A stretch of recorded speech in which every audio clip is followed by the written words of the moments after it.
Southwest, it's North Texas. If it's Bourbon Street and Street Lamps, it's the French Quarter.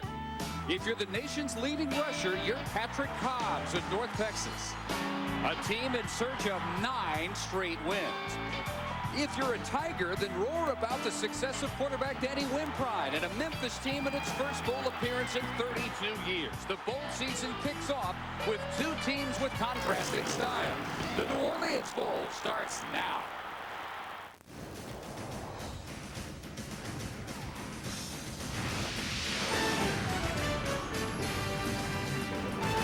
We got the greatest fans in the world, and they're proud of you.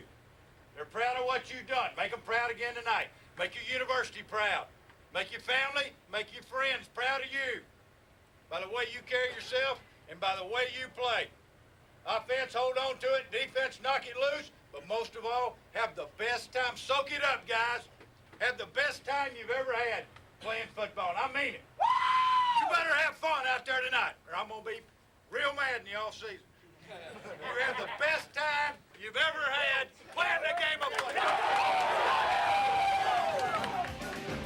In case you can't tell, Tommy West and the Memphis Tigers, and especially their fans, have waited 32 years, and they're letting it loose for this first appearance of the postseason since 1971.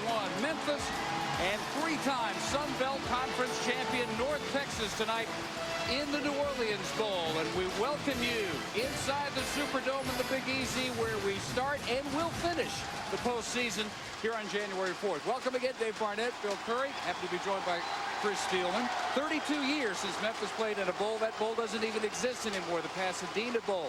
North Texas knows all about long waits. They waited 42 years to get here 2 years ago. Now they're the old hands. They've been here 3 years in a row, and they made it this year on the backfill of the nation's leading rusher, Patrick Cobbs. His name is Patrick Cobbs, and he is the single biggest surprise that I have had in this bowl season. I must say it's a pleasant surprise. He is the real deal. He is indeed the leading rusher in the United States of America at 157 yards a game. And Chris, he averages 5.5 yards per carry. But there are weapons on the other side of the ball as well. Yeah, and that weapon right here is Danny Wimprine, a local kid from New Orleans, had to get over 100 tickets for this football game. The thing about Danny Wimprine is he'll set records. He can make every throw that needs to be made, the soft touch, the deep bomb. The one thing that might hurt him is, I never thought I would say this, he has a linebacker mentality, which gets him in trouble in his decision-making process. If he struggles early, they might go to the bullpen early and call the left-hander, Bobby Roberson, just to settle Danny down. Watching tonight, he has to get off to a good start for Memphis to be in this ball game. Former Missouri Valley Conference rivals. They haven't played in 23 years. And when we come back, Heather Cox will talk about the road the Tigers took to New Orleans in a moment. Over 1 million understand. Where Memphis and North Texas are about to kick it off, and we're about to welcome the 4th member of our crew on the sidelines for us tonight, Heather Cox. Dave, thank you. The tale of the Memphis season can be defined by the highs and the lows of 2 games this season. The defining moment of success, an early season win over Ole Miss, one of the biggest games in school history. The low, a surprising loss in the regular season finale to South Florida. So tonight's bowl game gives Memphis a second chance, an opportunity to prove that the South Florida game was a fluke and that this is the same team that beat Ole Miss. They'll do that using North Texas as a mentor or an example of sorts. They want to be the North Texas of last year, the one that upset a highly ranked Cincinnati team, and not the team of 2 years ago that had stars in its eyes and was just happy to be here. Memphis feels that 32 years is an awful long time to wait for a bowl and not come out and play its best football. Memphis, one of the most improved teams in the country this year, from 3 wins last year to 8-4 this year. 9-3 North Texas can go for 10 wins, just the 3rd time in school history. Memphis has won the toss. They defer. And the Mean Green waiting for the opening kick. Kevin Moore is back deep. Patrick Byrne for the Tigers for the opening kick of the 2003 bowl season. And a nice deep one returned by Ricardo Smith out to the 19. And from there, North Texas will go with junior quarterback from Schertz, Texas, not too far from San Antonio, Scott Hall. who is simply used to winning 62-5 in junior high school, and North Texas 8-0 starting this year.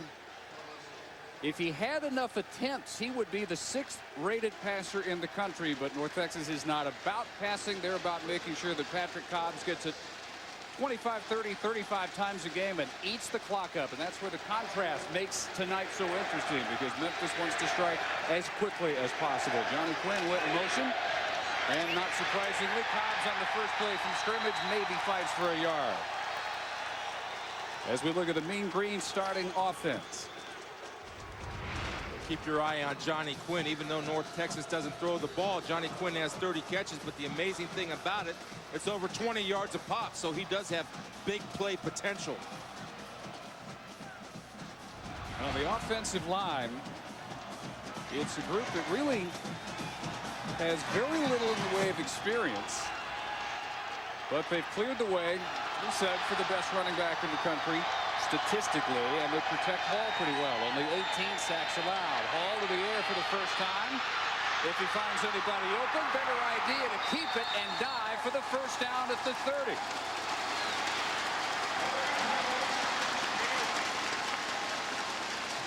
Now the line for North Texas features only one senior, and that is Nick Zuniga, unanimous third-time selection to the first team All-Sun Belt Conference this year, and his 48th start. That is a school record. Defensive line, Taylor, co-leader, 6 sacks. Albert Means, the nose tackle, probably the best known player up front for the Tigers. Cobbs with a toss sweep and blocked well, and Cobbs with a cutback and trips at midfield. It's 20. It was almost 70. Cobbs cannot believe it. A perfectly blocked toss sweep. Secondary out of position, not unusual in the Memphis gambling style. And what does the leading back in the nation do? He gets so excited that the little line monster grabs his toe. You see right there, Zuniga gets a good hook block, cutting off the defensive lineman enough. And right there, Cobbs has great vision and burst. That's what makes him a great back, is his vision and his burst. At 5'9", he plays like he's 6'4". So from midfield, Cobbs again on the carry, squeezes out about 7 yards. David McNair on the tackle. The linebackers still from Memphis line up this way. Will Hayden, former walk-on, leading tackler, 98 tackles on the year. He's the leader. He'll be all over the football field. They play 5 DBs, more useful against more of a passing attack. But Ballard, Tommy West, as our best player. It's his 39th straight start. You see just the 3-man front. At least 5 yards off the line of scrimmage, so there's room to toss it out there. And the completion is to Quinn, right at the yardage marker for the first down, maybe a foot or so short. And Dave, the one thing that North Texas is doing, they have to establish in this football game, is they have to win first downs. They can't afford to get in third and long situations. They don't have that quick strike offense, so it's important for Cobbs to get going early, or you hit Johnny Quinn on a little read route and just put yourself in position to win.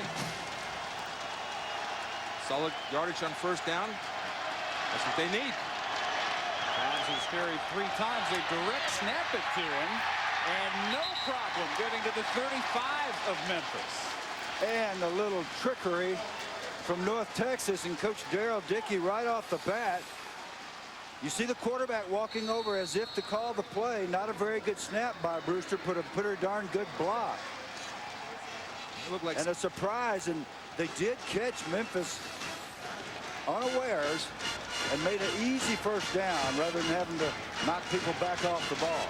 Well, with all the movement that a Joe Lee Dunn defense is known for, that can be the Achilles heel sometimes, can't it? It can indeed. Option, Hall, keeping.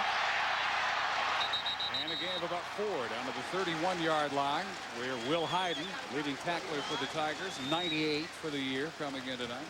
Former walk-on, big surprise. well, any defending option, one thing you got to play assignment football, and you got to pursue. That time Will Hayden, coming from his middle linebacker, does a good job. It's a speed option. Joe Lee Dunn does not like to play against the option because it's assignment football. He better have his guys play with the philosophy, see ball, get ball. Don't worry about all these assignments. Go ahead and get the football. When you run that option in there, it puts a headache in his brain. Really done most recently from Mississippi State. Give up the middle, and Cobbs hit as soon as the ball arrives. Falls forward. One of the best things he does, always seems to fall forward at least for a yard or two. He reaches the 30. Watch 44, Derek Pollard. Coming off the edge. There he is. He came in this direction. No blocker for him. And that's what Joe Lee's answer is for this fierce running game. Coach Dunn's going to bring him off the edges and force North Texas to deal with that extra tackler. And that brings that 5th and 6th man up on the line of scrimmage. Even though it's a 3-3-5, you can still line up 6 or 7 guys on the line of scrimmage like regular conventional defense. So Hall in the shotgun, a timeout. They'll talk over 3rd and 5. Formation mistake. Opening drive of the game, promising so far for North Texas, but they need to pick up 5 from the Memphis 30 when we come back. To secure a bowl bid over a month ago, winning the Sun Belt for the 3rd straight year.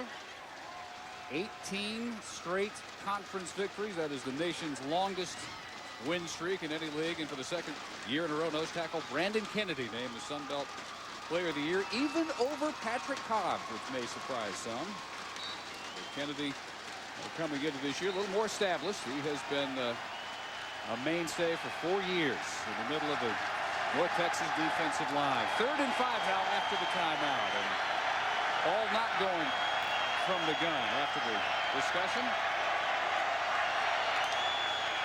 They keep it on the ground, and Cobbs bottled up at the line. And chased down by the Memphis nose tackle, Albert Means. In order to be a good defensive lineman, you got to be able to engage the block and disengage the block. And Albert Means is a big boy. He's in there punching about 320. And I like his pursuit. Anybody that can chase a toss sweep down from nose guard position, he's going to be a solid player for you. Right there, Albert Means showed me what it was to play a nose guard by defeating the block and making the tackle. North Texas will try 47-yarder. Nick Basildua's longest ever, 49. That was earlier this year. Quinn is the holder. And plenty of leg. And good. Basildua won the season finale at the gun at New Mexico State on ESPN2. That was just a 24-yarder. This one almost twice as long in the Mean Green had the early lead. He smoked it too. That was good by a long one. I'll tell you what, we just saw a good indication that what Chris Spielman told us early in the game was absolutely true. North Texas was able to do well on 1st down coming down the field, but when they ended up with 3rd and 6, they didn't have a play. They didn't want to take a chance on throwing it down the field, Chris, and they ended up running the toss sweep and having to settle for the field goal. Memphis 8-4, 5-3 in Conference USA. The Pasadena Bowl of 71. Last time they played this late in the season. They are missing a major cog tonight. D'Angelo Williams, Conference USA Player of the Year.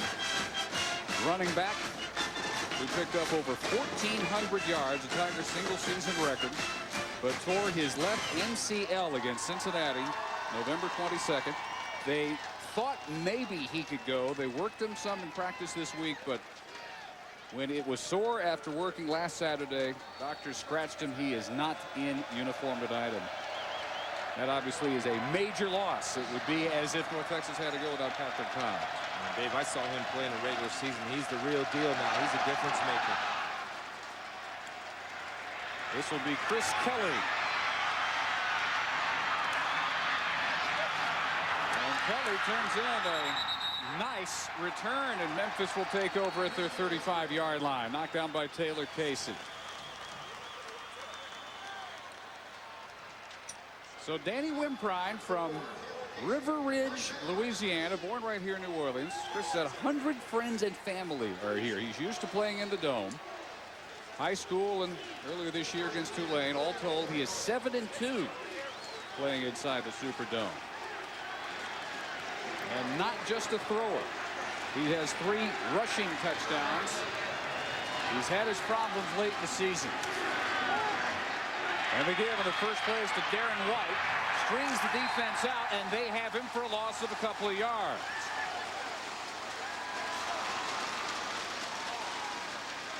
And the rest of the Memphis offense. Maurice Avery tore his MCL November 15th in a game against Louisville, and he's back tonight. He's out there with a brace. I watched him in warm-up, and he really struggled to run, so he was expected to start.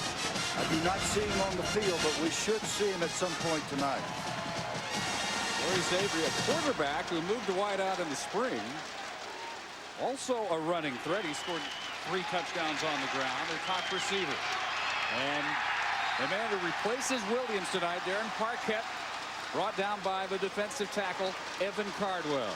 The offensive line for Memphis, not real big, only 1 300-pounder starts, as Jason Matthews. They have 4 juniors. Most of these guys back. In fact, they'll all be back. And they, as a group, allowed only 11 sacks. And as much as they pass, that's impressive. North Texas up front defensively. Kennedy, as we said, 2-time Sun Belt Player of the Year. He's able to do a lot of things from his no guard position, including getting pressure on the passer. Wimprine deep on 3rd and 13. Inside the 10 down to the 5 is Darren Garcia, who beat Jeremy Pearl for 63 yards. Well, one way to get your confidence in your quarterback is go ahead and let him air it out. And if you're 3rd and 13 as a defensive back, you've got to understand that they're going to go for the sticks. You give the underneath route, come up and make the tackle, and they were in a cover 3 zone. That means your deep is the deepest. You don't let anybody get behind you. He got caught in his back pedal too long. The receiver climbed up top of him, and Jeremy Pearl's late. But he does a good job of hustling and saving the touchdown, but he was late getting out of his back pedal. Thus the big play. Marked them down at the 6 for their 1st and goal, Memphis. And White carries off tackle and tripped up after a gain of just 1.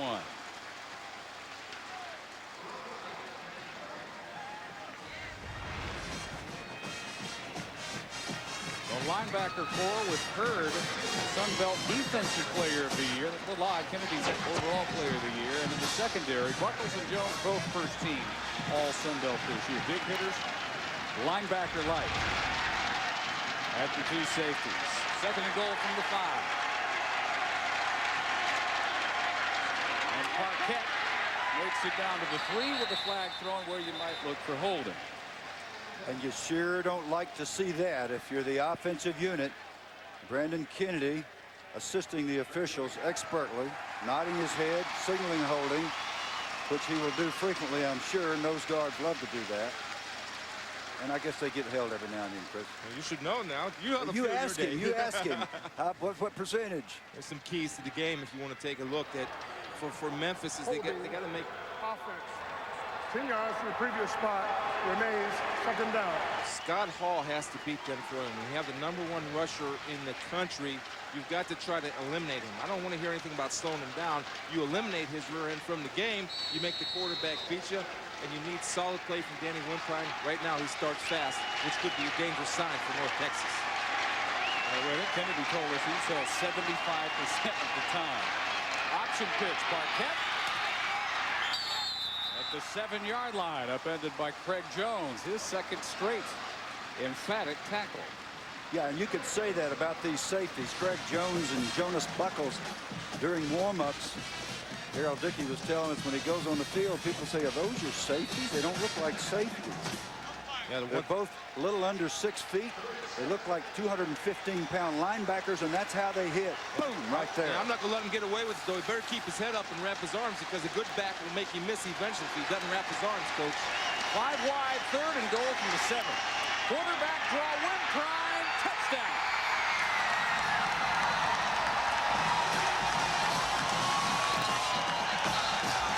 Beautiful execution and a comeback from a 10-yard penalty.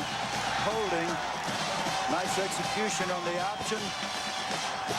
Chris pointed out the head-down tackle. It gave him a couple of extra yards. Now they spread the field. And we'll see what Wimprine sees. And this is what you like when you've got a quarterback draw call. Nobody in a green shirt. They all drop. Extra point by Steven Gostkowski to make it 7-3 Tigers. The 4th rushing touchdown of the year for Danny Wimprine as they spread out the defense and set him on the quarterback draw right through the middle.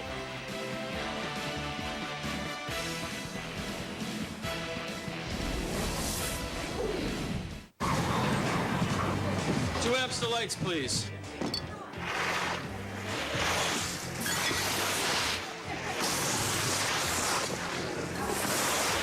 Amstel Light, official beer of the Ski Lodge. Zoom, zoom, zoom, zoom. Shoot you right down off of your feet. Olympus brings you the incredible power of a 10x optical zoom. Get 10 times closer. Now that's a powerful zoom. Zoom, zoom, zoom, zoom. The Ultra Zoom from Olympus, designed to do more. Zoom, zoom, zoom, zoom. Don't just give a gift. Give the good life. The holidays are here, so hurry into Sears and get him something for all his projects. Tools make the man. This year, I'm gonna give him the ultimate workshop. Happiness, a carbide tip blade, and a 5,000 RPM motor. Sears is his favorite store. The big tool sale at Sears. Hurry in for great savings on top brands including Craftsman, like this 5-drawer tool storage from Craftsman for $79.99. Give the good life.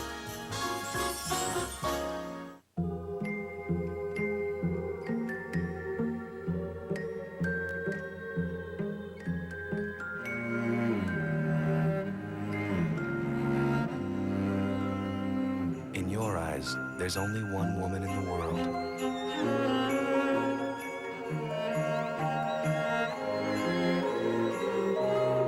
This Christmas, celebrate her. A diamond is forever. Ready for another light beer?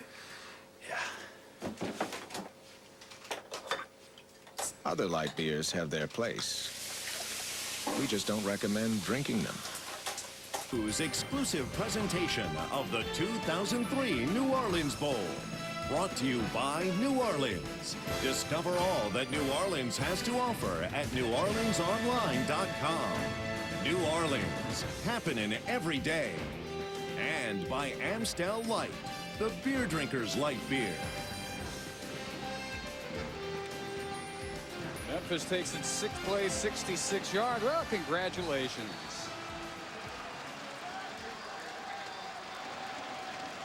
Danny Wimprine on the quarterback draw makes it 7-3 Tigers. Do you think he has any idea what he's in for? None. That guy? It'll be wonderful, son. Yeah. I know my wife's listening. Patrick Byrne kicks this one way deep, and Kevin Moore.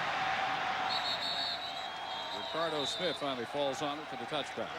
Take a look now. We're going to go to football 101 right here. When you have a great nose guard, you give him a lot of freedom. Right here, Brendan Kenny takes too much freedom.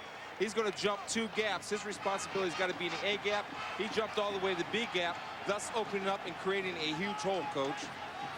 That's right. And when he does that, there should be a compensation, and somebody should be filling here or from here. And there was a missed assignment both by the nose and by a linebacker, and that made it way too easy for Memphis to walk in. Cody Spencer dropped out for pass because he read the pass and it was a quarterback draw, not having time to get back to cover his responsibility on run. Well, Texas, 2nd possession. And Cobbs finds a crowd waiting for him at the line of scrimmage. Send it down to Heather. Dave, bad news for a very weak running back position already from Memphis. Darren Parquette suffered a stinger on that last possession. They are testing him right now. They don't know yet whether or not they'll go back in. During that timeout, the entire group of running backs came over to convince him that he was okay. Of course, led by D'Angelo Williams, who's out with that knee injury, guys. Is that going to work? Yeah, it's a pinched nerve. Nothing works unless the doctor clears him to go back in. He has to have strength in his shoulder. 2nd and 10 with no Texas holds to a wide open underthrown Andy Blunt. He turned, the ball was 5 yards behind him. Now they get away too here, guys, with a pick play. Right here, Johnny Quinn will knock off the coverage. It's man coverage, and they're going to bring Blunt out on an out and up, and Johnny Quinn's going to come into your picture. He'll knock off the coverage, leaving Blunt wide open. Blunt doesn't see the football and doesn't make an adjustment on it. If he catches it, he's off into the paint. He's not in the paint. Here you go. Take a look. Watch Johnny Quinn will come into your picture right here. He's going to take away the coverage right there. He's going to pick. Man, that's a beautiful play, and Blunt's got to be aware of the football now. He's a freshman. He might be excited his first bowl game. He wanted to get to the paint. He couldn't make the adjustment on the football. Near misses. And the mean green going to Cody will be short of the first down at the 28-yard line.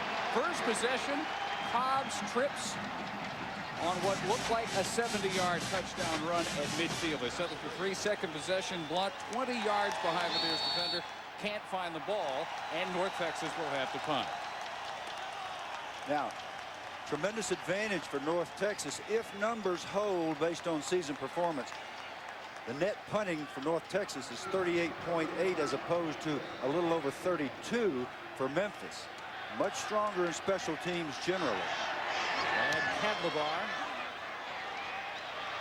forcing Cole Hoppy to go for the fair catch at the 37.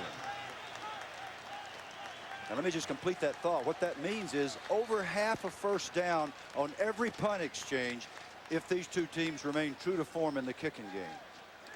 So the Tigers with a 7-3 lead without their top rusher, Conference USA Player of the Year, who will have a chat with Heather when we come back to New Orleans.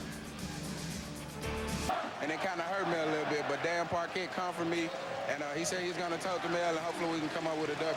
I know the hardest thing to do when you're used to playing is to be on the sideline, but what kind of advice were you able to give Darren and the other running backs, and how can you help your team on the sideline? Well, Darren was a little nervous coming out because it's such a big game, and he's nervous, he's starting, and I was giving him some pointers on how to hold the ball and things like that. But I'm pretty confident that he's going to get the job done. We had a prayer before we came out. We talked amongst one another. I mean, it was strictly confidential, and hopefully he get it done. All right, congratulations on an incredible season. We wish you a quick recovery. Thanks. Yeah, they're not just missing his running, but he is their second leading receiver. We showed you he is the nation's leader, 192 all-purpose yards per game, 50 turn 2. LaKendis Cole on the first down at the 49-yard line as he carries for the second straight time and brought down by Cody Spencer. We talked to Randy Fichtner, the offensive coordinator, and when Danny Wimprine gets in trouble, it's when he starts trying to make things happen. Right there, they had a 3rd and 8. They go with the swing pass, and Danny told me yesterday it's his job to get the ball into playmakers' hands, and right there he got into a playmaker hand. Give him the ball, let him run and do some damage. Excellent read by Danny. They get the first down to keep the drive alive. And so far, so good on the ball handling. Parquet and Cole have had problems hanging on to the football. Both of them have been turnover prone.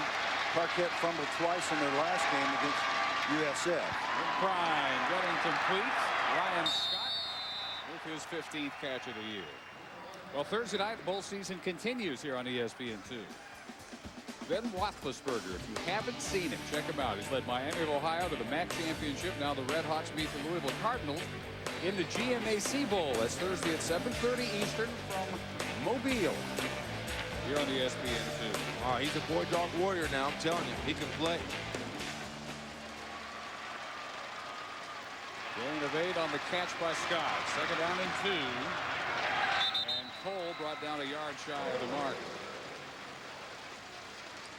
Conference USA in the postseason with Memphis here, Louisville in a couple of nights, and then what a matchup for the first ever Plains Capital Fort Worth Bowl. Number 19 TCU, number 16 Boise State, 1 loss each.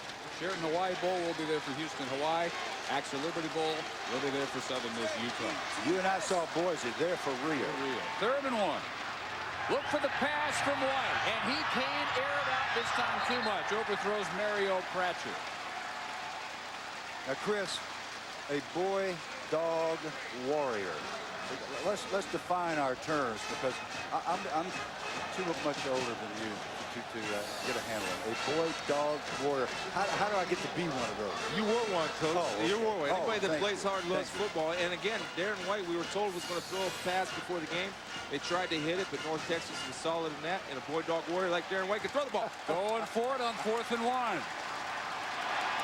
Nope, Wimprine, who tries the quick kick, gets too much on this one. And he did it left-footed.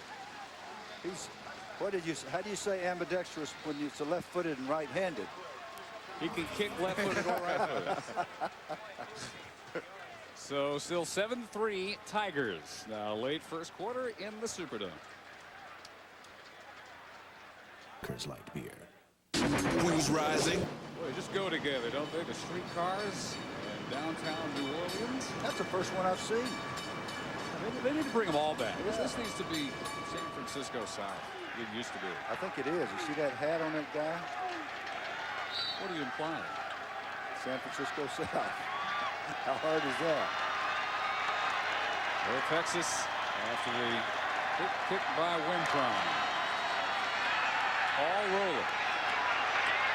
Rolling deep and went into double coverage for Joel Nwigwe. He had Johnny Quinn wide open if he had swung that pass about 10 yards to the left. And whenever you try to get a team to loosen up their defense, you go ahead and wing it downfield. Scotty had a little tough read right here. It's going to be the ball's going to be thrown into double coverage right at that point. And there's Johnny Quinn, as Dave pointed out, wide open. But the safeties do a good job of breaking down the quarterback's eyes, reading the arm angle, and going up to the highest point to take it down. You can already tell when North Texas passes, they don't mess around with the dinks and the dunks. They go deep. This time, again, a crowd waiting for Cobbs. And the last couple of series, that's what we've seen. Derek Ballard, the senior cat safety, they call their best player up for this side. This is what you can expect to see from a Joe Lee Dunn defense. Here comes Ballard. He's coming. He lines up about 3 or 4 yards deep, but his responsibility is the D gap, the outside gap, and he is not going to let you make that corner. And there's no blocker for him. They tried to block him. He got lower than a blocker. No blocker that got there.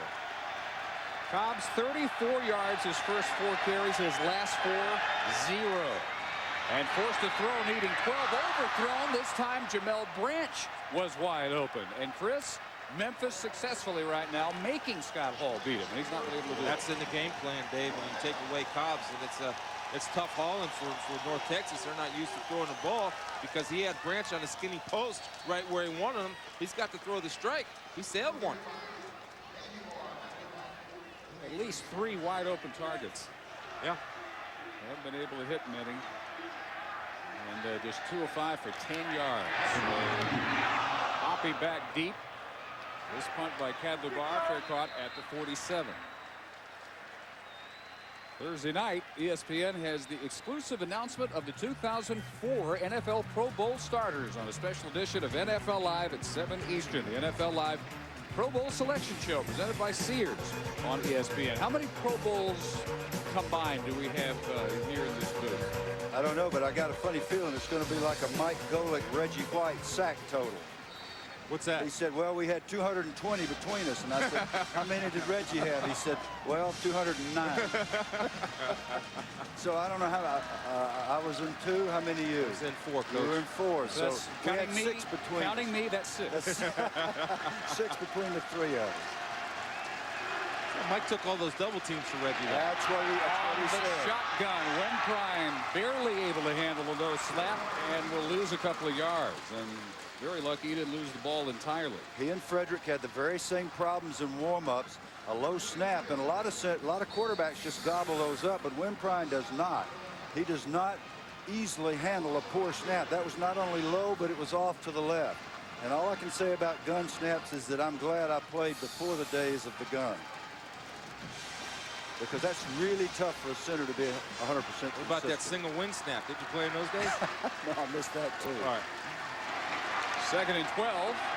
Shotgun draw with Kendis Cole, and he gets past the first wall and about 4 yards. Under midfield, all the way to the secondary. The free safety, Jonas Buckles, makes the tackle. Anytime North Texas plays run defense, where they're going to bring pressure, they're going to do it off the zone. They're not comfortable throwing it out of man. That time, Chris Hurd came wide open. And Cole did a good job of just getting what he got because Hurd had a shot of him in the sights in the backfield, left his feet, and didn't get it. That's right. Broke a tackle. North Texas defense, 17th in the country against the run. They played Oklahoma, Arkansas, Air Force in addition to the Sun Belt. Wimprine well protected, gunning deep, man open off the hand and here comes a late flag.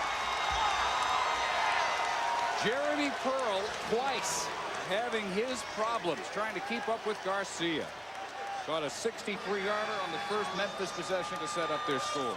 Now, as Chris said, North Texas is going to try to stay in zone, but when you are even Steven with the receiver, somebody eventually has to play man, and Pearl has to play the man and the football here, and you can't grab him by the back of his head and turn his head with the right hand. Yeah, without getting called. That's what the call is for. The left hand is fine. And his body position too, Coach. He's got to be on the inside part of that receiver because the safety, only one safety deep.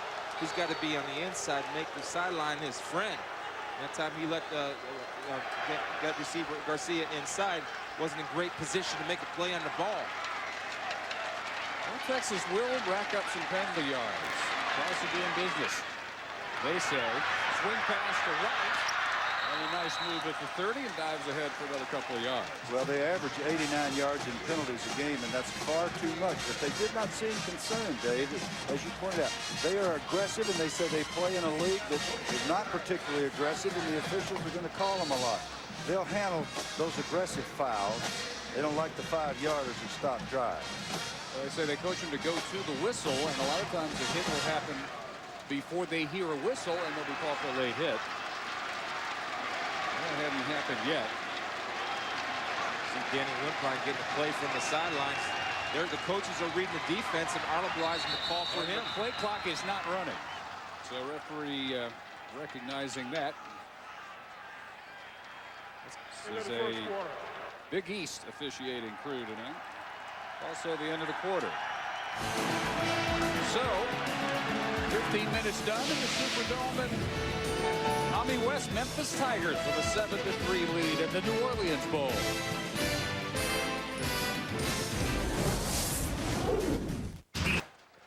Like we said, when you've waited 32 years to get to a bowl. I mean, that is blue. That's not the group. That's just blue.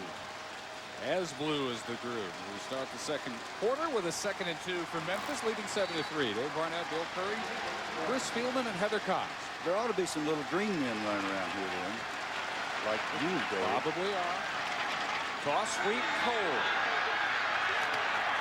Knocked down, but not until he gets the first down at the 25-yard line. Hit there by Markeith Knowlton. You may see more of Knowlton now that Jeremy Pearl has been burned by Garcia a couple times. For ESPN2 Game Track. After hitting Garcia for 63 yards, Wimprine on the quarterback draw, his 4th score of the season. Cobbs 34, and 20 of that almost turned into 70, but he tripped at midfield, and North Texas on their first possession had to settle for 3. Sure enough, I knew they'd be here. That's the Barnett family. They're here. 25-yard line, Tigers. And whistles before they can get on track. I guess there may be viewers that don't know this, but Dave Barnett is a graduate of North Texas. Get ball, 4-star, offense. 5 yards, remains first down. In the interest of full disclosure, very well. It's out there. And Heather will have more on that later. Just treated Dave saying the alma mater for me when the band was playing before the game, which was a nice touch. It was moving. If you don't behave, I'll do it again. We'll behave. Daryl Dickey a couple of years ago was literally down to his last week. He had lost the first game of the 2001 Sun Belt season. And had he lost against Middle Tennessee State, there might not have been another game. Cole on the carry. But he said, he told his team, look, everybody is against us. We got 100 players, we got 10 coaches, and that's it. You guys don't worry about me. Play for yourselves.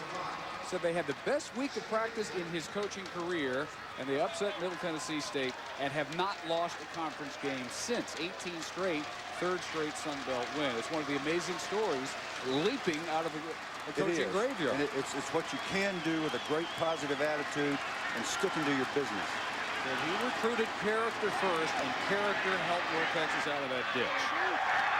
A middle screen look, and Kennedy dropping back in pass coverage to make the stop on the tight end, John Doucette. Well, he really didn't drop back into pass coverage, Dave. He just didn't have any pass rush. When he gets tired, this is what he does, but he can be a factor. Watch him right here.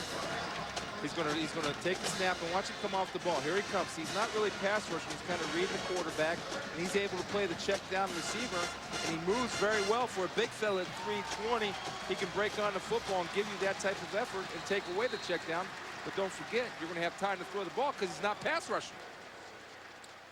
Timeout Tigers.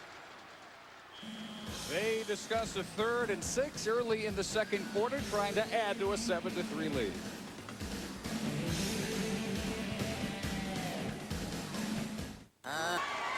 Third and 6 now for the Tigers. Line to gain 15 of North Texas. They've had a timeout to discuss it. Darren Parquette with a bruised shoulder will be evaluated at the half, and so LaKendis Cole continues to be the running back with Wimprine keeping out of the shotgun and tripped up before he can get going. Michael Pruitt, junior out of El Reno, Oklahoma, saves the 3rd down for the North Texas defense. This is a play that the quarterback's got to make. Wimprine's got to be able to outrun a 5 technique in a 3-man line, and he doesn't do it this time. Pruitt, who doesn't match him athletically or speed-wise, runs him down and gets a hold of that ankle. Stephen Gostkowski now running a 41-yarder, and off the right, upright, and no good. In the warm-ups, Gostkowski struggled hooking the ball to his left from the right hash mark. Obviously overcompensated, probably thinking about his warm-up, says, I got to start this well to the right. And he started about 6 inches too far. A big stop for North Texas defense. Stephen Gostkowski on a baseball scholarship. Heather has some more on him. Well, what makes it so unique is that he's a kicker and a pitcher, a very rare combo, and also the fact that both of his coaches were dual sport athletes, so they get it. Tommy West was a tight end and an outfielder in the mid-70s at Tennessee, and his baseball coach, Dave Anderson, was signed by the Tigers to play quarterback, but then played professional baseball, so they truly understand the demands on Stephen's time. One of the better runs the last 3 series for Cobbs. Gostkowski benefits from the fact that Tommy West was a 2nd-round pick by the Cubs out of high school. So not every coach, Bill, is as open-minded as Tommy West is for a guy who needs to split himself. He can afford to do that, Dave, with a kicker. Now, what's he going to do in spring ball? You know, the only thing he's going to hit during spring practice is the showers. You can work it out. This is Jamel Branch, and the wideout will have a 1st down for the Mean Green at the 35. Tackled there by Eric Taylor. So Branch helping out Cobbs' cause in the running game. 39 yards on 9 carries for Cobbs. And Branch, who rushed 15 times through the regular season. It's the 1st down for the Mean Green.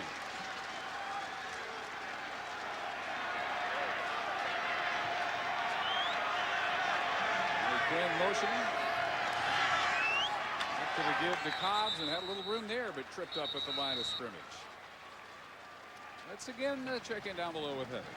Well, I'm now joined by Ron Maestri, the executive director of the New Orleans Bowl. And Ron, congratulations in just the 3rd year. Tremendous success and tremendous growth for the New Orleans Bowl. Well, we're real proud of this game. This is 2 great schools, and the crowd that they have brought, the show to progress that we've made in 3 years is very exciting. You know, I talked to a lot of the players yesterday. They all said this is their Sugar Bowl, the only game in town, but publicly, how are you able to use the synergy created by the Sugar Bowl being in the same city? Well, the kids think it's a national championship. You can't tell them any different, but we're proud of the Sugar Bowl. We've got a national championship game here before Christmas. We've got all these fans in, great economic impact. We're just thrilled to be a part of this to complement the Sugar Bowl compliments us. So these kids are playing for their national championship, and I know they're proud of it. Ron, thanks so much. Continued success to you. Thank you, Heather. Well, about as razzle-dazzle as you'll see North Texas go on the reverse Grants took over the 38, and now 3rd down and 7. This is where they have bogged down on passing downs. They don't even try to go to the air this time, and Cobbs barely past the line of scrimmage. So you got a little bit of concern now if you're a North Texas fan, because you're resulting and you're going to trick plays to try to get something going on the ground. You wanted to get Cobbs on 3rd and 7. Memphis understands what North Texas is going to do. They're taking Cobbs out of the game. Just like Joe Lee told us, they're going to make Scott Hall beat them. But when you go to trickeration, as Reese Davis likes to say, it's not going to work very often. Too well coached football team on the defensive side for the Tigers. Brad Cadlebar, second team All Sun Belt for the 2nd time this year. Kicking to Hopping. Another fair catch, this one at the 24. And a 37-yarder. 9:16 to go. 2nd quarter. Memphis 7. North Texas 3. New Orleans score.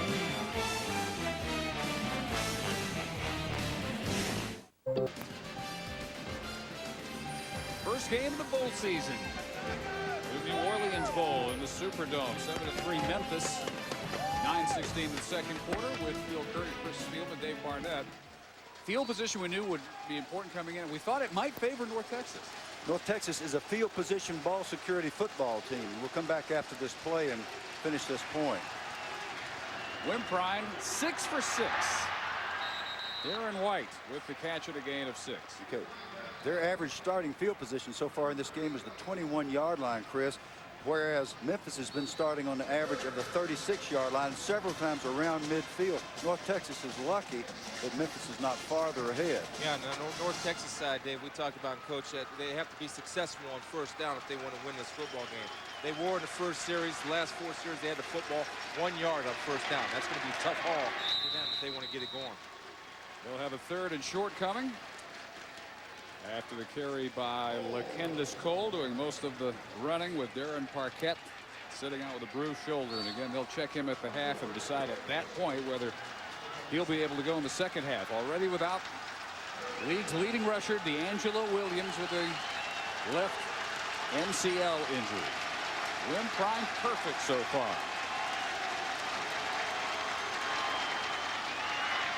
Cole upended at the 40. Fake the reverse to White. It was Craig Jones who got him after a 1st down gain. You're starting to see now North Texas defense is dragging a little bit because of the no-huddle offense by Memphis. Memphis is setting the tempo for him right there. You see Parquette with the ice bag on his shoulder. He wants to be a part of it. Sproles says, give me the ball. It's my shot now. Yeah, and they're slow getting lined up, Chris. You're absolutely right. Just a little dragging on the green shirt.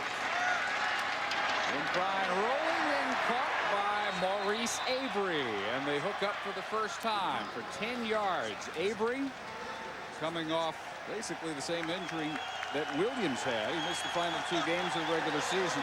Their leading receiver, 46 on the year. Parquette forced to watch, but they're doing all right without him. Midfield, another 1st down. Well, it's remarkable that he's out there. You can play with a torn MCL, obviously, and he had an extra week over Williams to get his ready.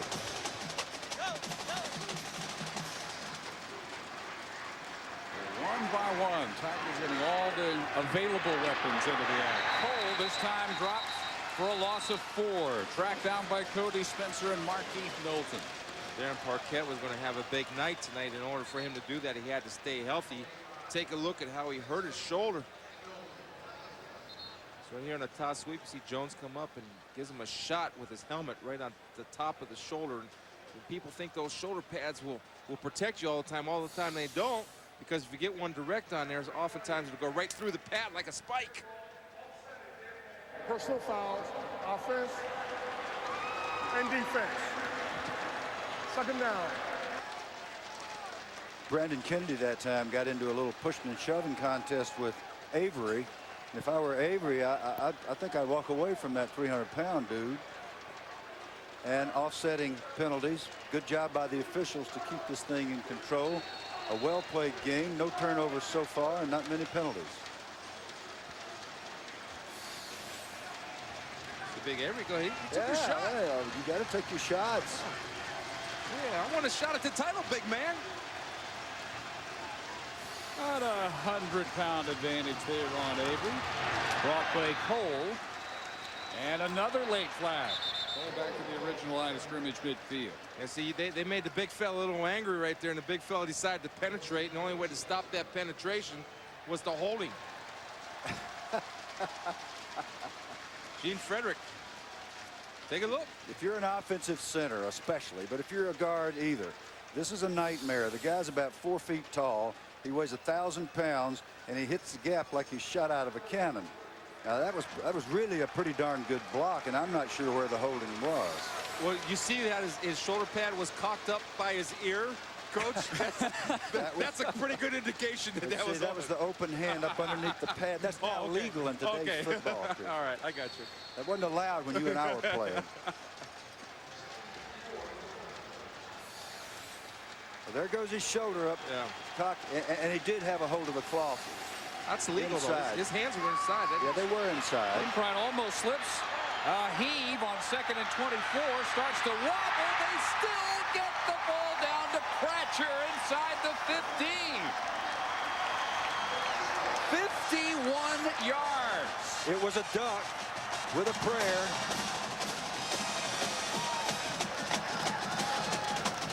But Pratcher made it count.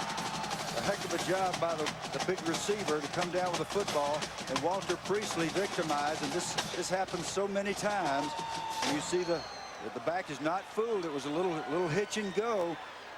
We're in perfect position right now, both of us. Wide receiver, DB, wide receiver stops, DB keeps running. Long gainer. Aaron White slips as he tries to cut back. Still gets about 4 down to the 10, and can be sitting this series out. You know, the difference is you got to be able to make an adjustment on the ball. Pratcher made the adjustment on the ball. Priestley did not make the adjustment on the football. This is a almost brand new surface Astroplay just installed last month, right in the middle of the New Orleans Saints season. And we've seen a lot of slippage. Not that that should be an excuse for either. It's a state-of-the-art surface. And from the 10, first man through Cole. Bottled up. Now, this is kind of interesting.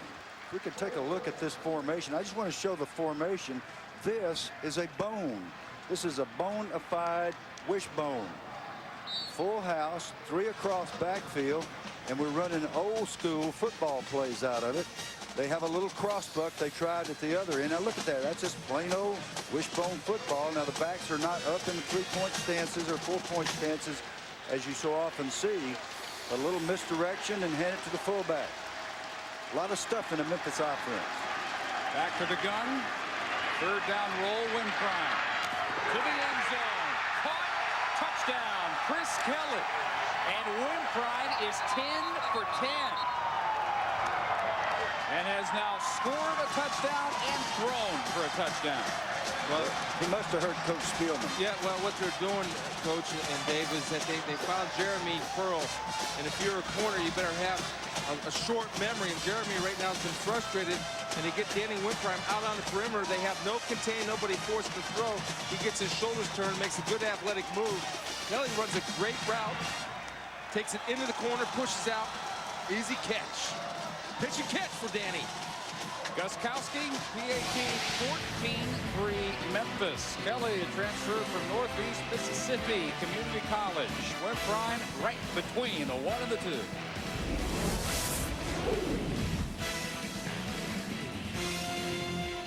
ESPN Thursday. They're talking to his quarterback, Danny Wimprine, and he's talking a lot of good things. Now he's 10 for 10, 162. When Danny gets crazy and makes some bad decisions, you know what he does? He hangs up on him. But this is a long conversation. This is going to be a high bill. They've been talking all the time. When Danny's not performing well, Coach Feakin will just hang the phone up and say, "Hey, you're crazy," and bam, shut it down. Well, there's a lot of love right now. Oh yeah, 10 for 10. Everybody's That's good. Fun. Everybody's good. Let's talk about some more plays. What is there to say other than, hey, good job? I wouldn't say anything. I wouldn't even talk to him. What you say is don't screw it up. He's having a career day. In front of 100 friends and family, the native of New Orleans. responsible for the 14-3 Tiger lead. And again, nothing. Well, they're going to bring this out. This is almost never a good idea. And the ball loose inside the 10. And recovered by Memphis. In this case, a disastrous idea. Daring special teams play by North Texas is not unusual, but this result certainly is, and it's the first turnover of the game. He brought this from 7 yards deep in the end zone. When you do that, you need to get it past the 20-yard line so you can go back to the bench and face your coaches. O.C. Collins on the hit, and it was a big hit. And Cato Mott on the recovery of the fumble by Kevin Moore. So you got an 8-yard field, and you're already up 14-3. And the quarterback is literally perfect.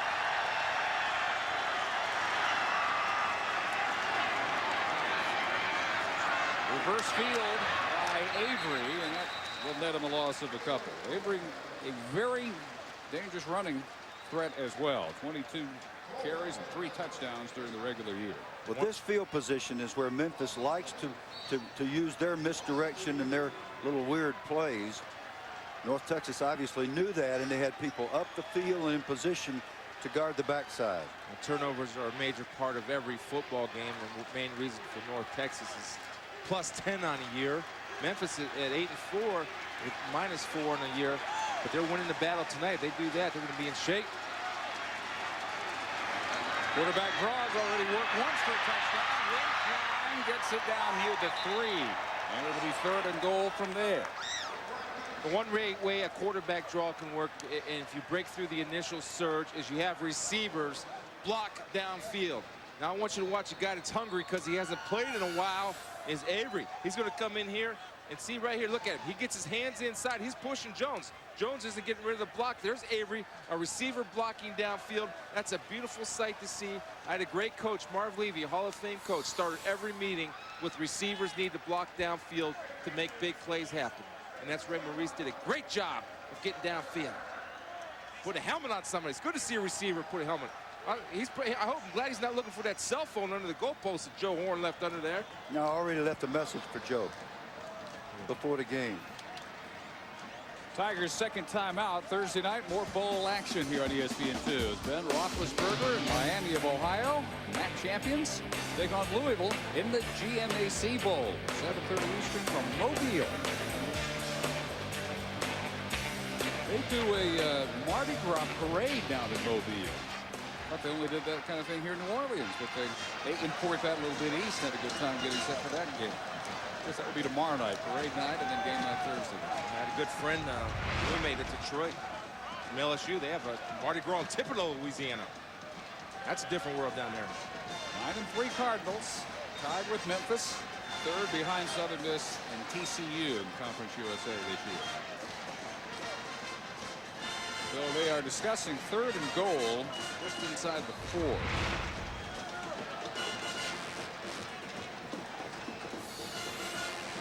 See right here, Danny Wimprine is going to take a shot. Man, that's good flexibility right there by Taylor Casey now. It looked like to me he delivered a shot. Yeah. That's that linebacker gig coming in to help. Exactly. Doesn't hurt. Yeah, they're fixing his helmet. He's got to get his helmet fixed. It may have been the cause for the timeout. So 3rd and goal. And another roll by Wimprine.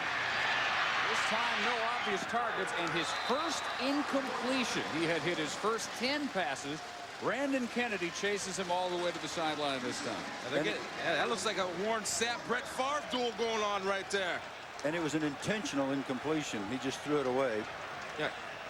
You go, Danny Wimprine, like he throws the ball away. The coach says he's making good decisions. They know he's playing well. It was a good read by Kennedy. He saw the pulling guard, Butler. He didn't go for the fake. He went with the pulling guard, forced the throw. Even if Guskowski hits here, it's a victory for the Mean Green defense. After the fumble on the 8th, they make Memphis settle for 3. Good point, David. Good point. After banging one off the upright, Guskowski, sophomore from Madison, Mississippi, connects here. It's 17-3 Memphis. 3:39 to go in the half. All over the streets of downtown. The blue of Memphis has been more than evident. They've really gotten into this. Maybe we'll have more. The world-class courses of Louisiana's new Audubon Golf Trail challenge even the best golfers. They meet the highest standards, and they're a sanctuary for quiet and concentration.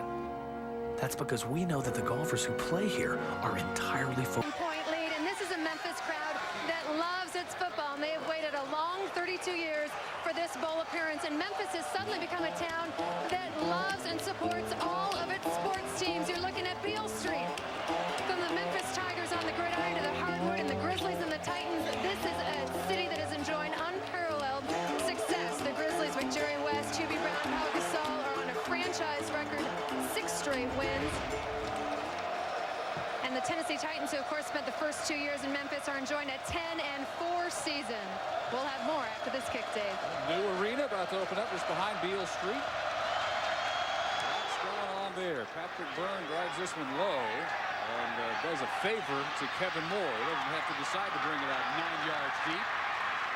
Fumbled at the 8 this time, brings it out to the 25 here.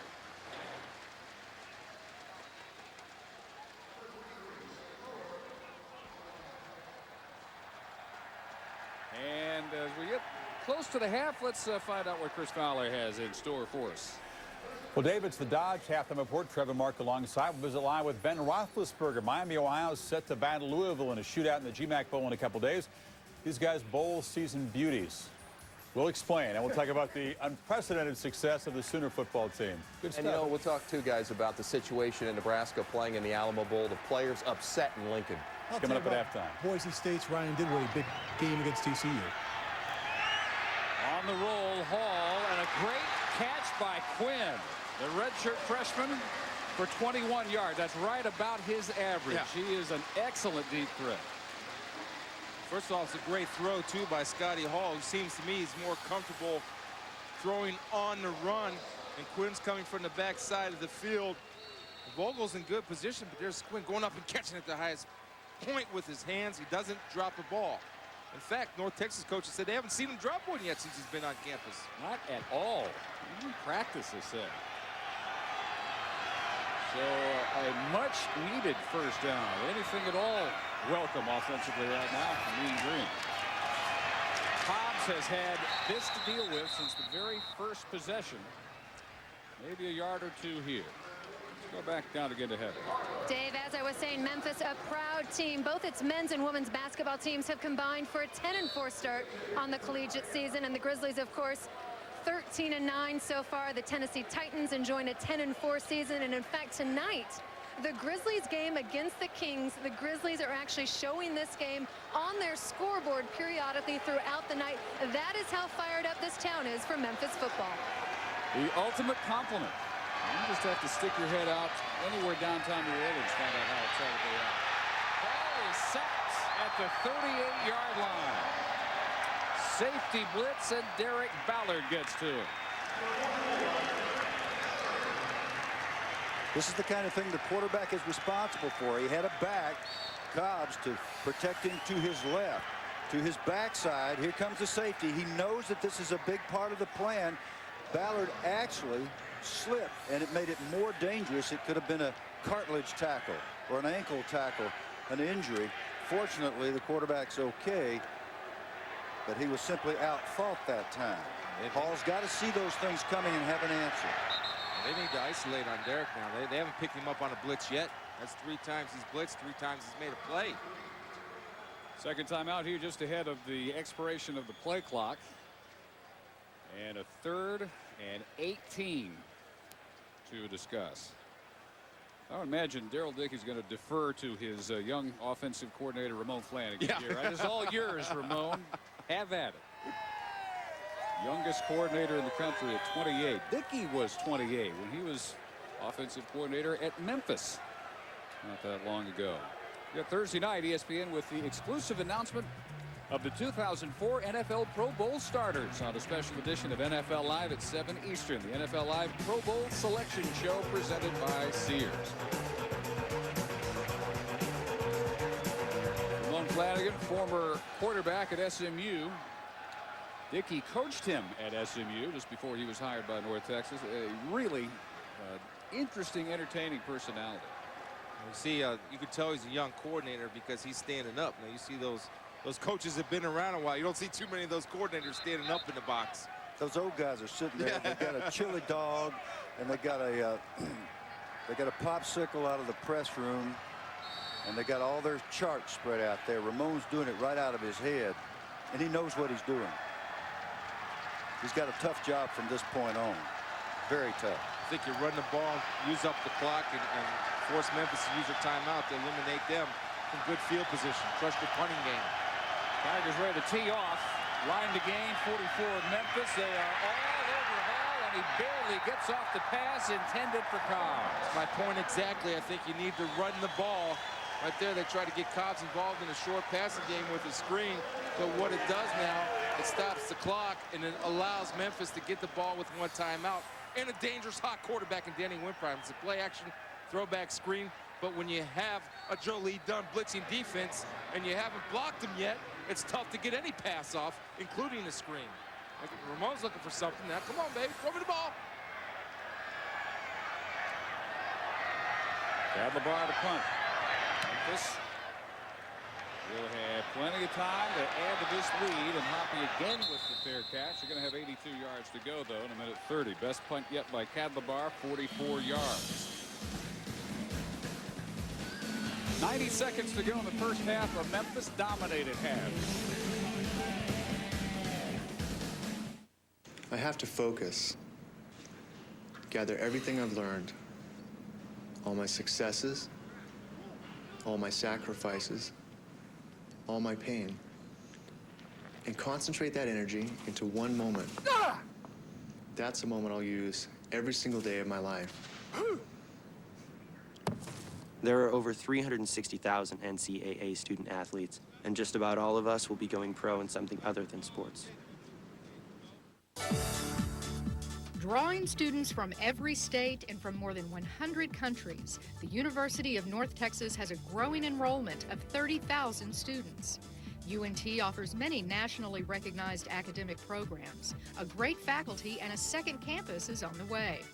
The Carnegie Foundation lists UNT in the top tier of U.S. doctoral research institutions. University of North Texas, the leading university of the Dallas-Fort Worth region. There you go. He got him with the rook. Well, it's not checkmate yet for the Tigers, but the strategizing so far has definitely favored them.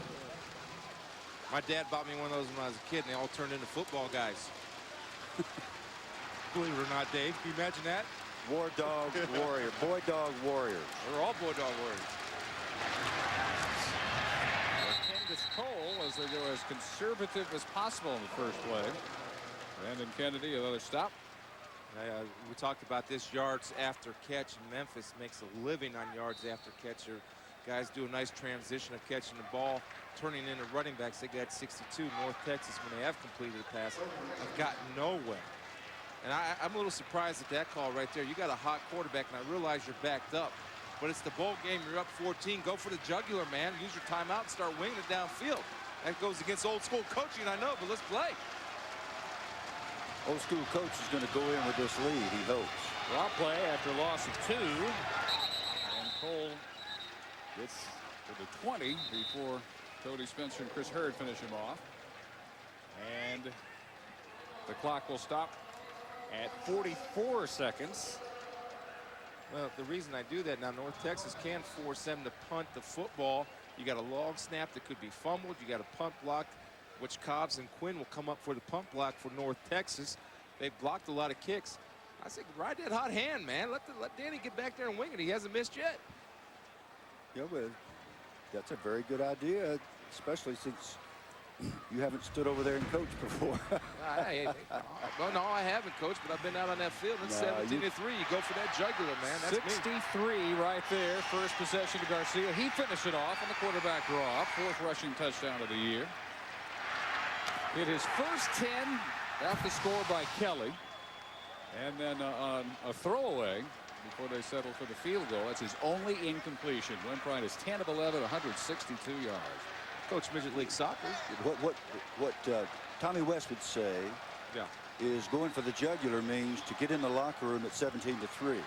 Because if I'm coaching Memphis, I don't think these guys can come back on me. Now, Daryl Dickey has got a plan to have a way to come back.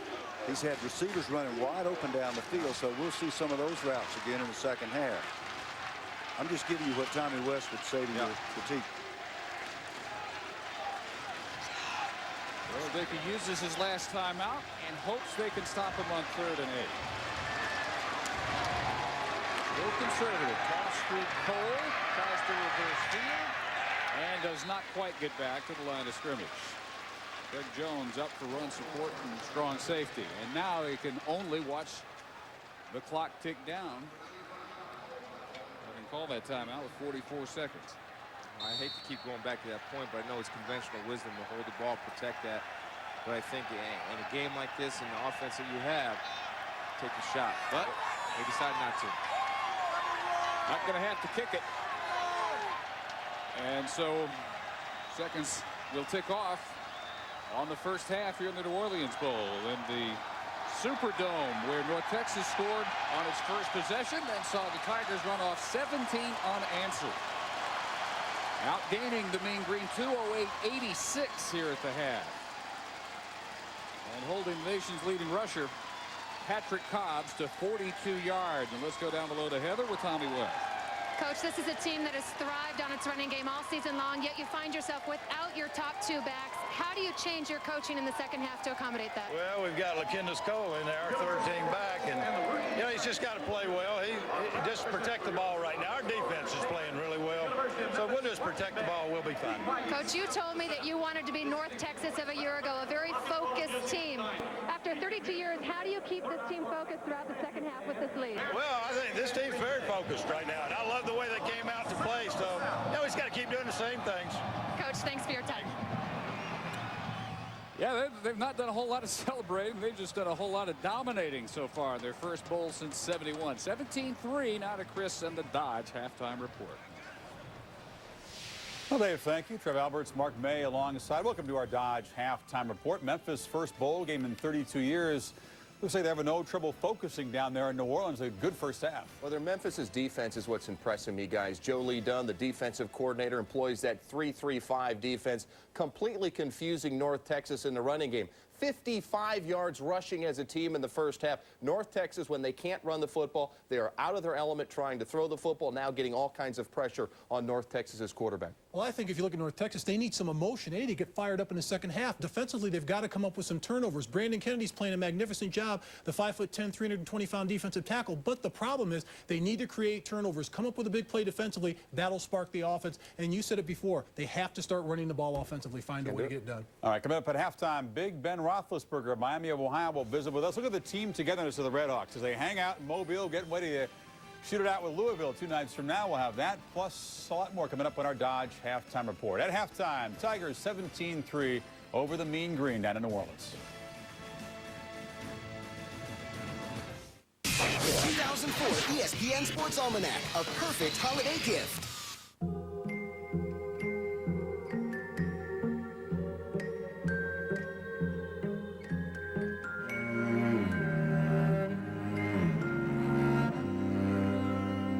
In your eyes, there's only one woman in the world.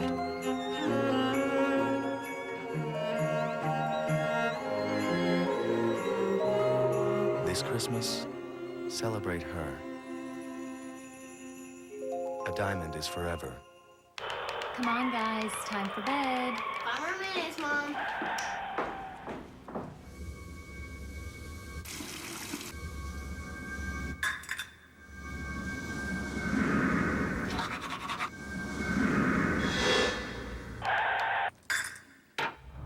Do you think the family heard anything? Brinks did. What's happening? Hello? This is Chris with Brinks Home Security. Are you okay? The alarm just went off. I'm sending help right now. Thanks. Brinks Home Security protected this family, and they can help protect yours, too. The Brinks award-winning monitoring center provides a quick link to the proper authorities 24 hours a day. Call Brinks Home Security now and get a free 10-point home security analysis. The Brinks standard system with keypad installed for just $99, and will install a second keypad free. That's a $125 value. You'll always feel safe at home with Brinks Home Security. Brinks Home Security, dedicated to fast response and peace of mind 24 hours a day. Call now.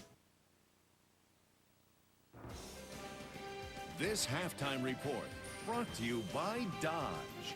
You can take life as it comes, or you can grab life by the horns. Dodge.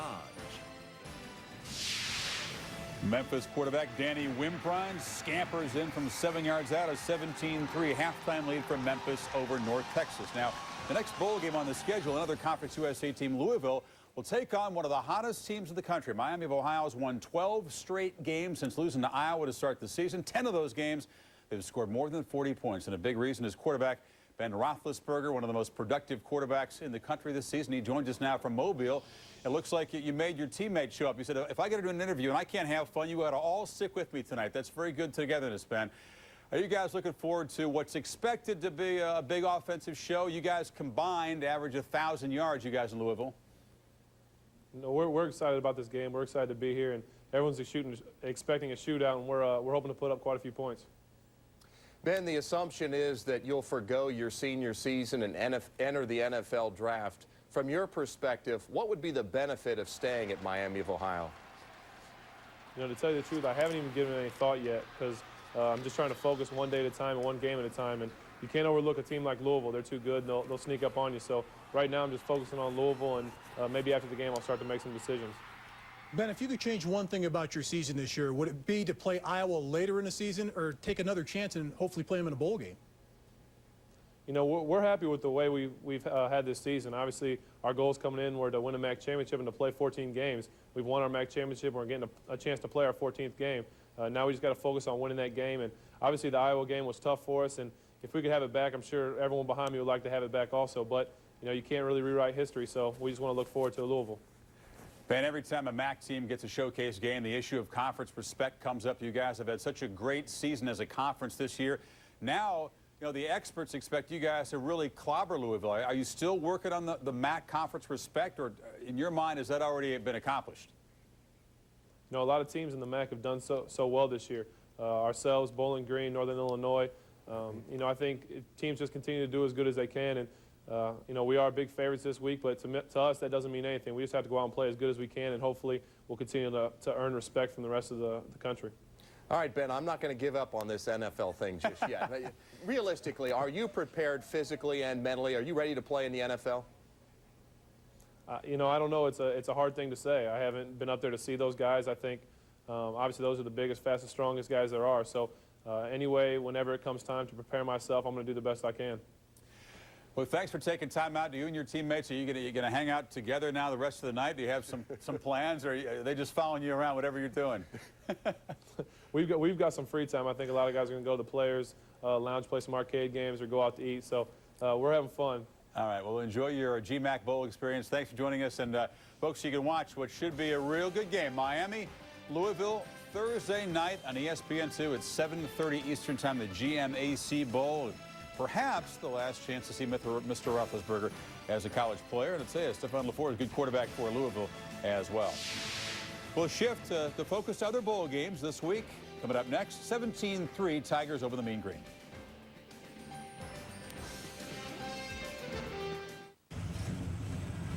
Hey, that thing got a Hemi? You're about to find out.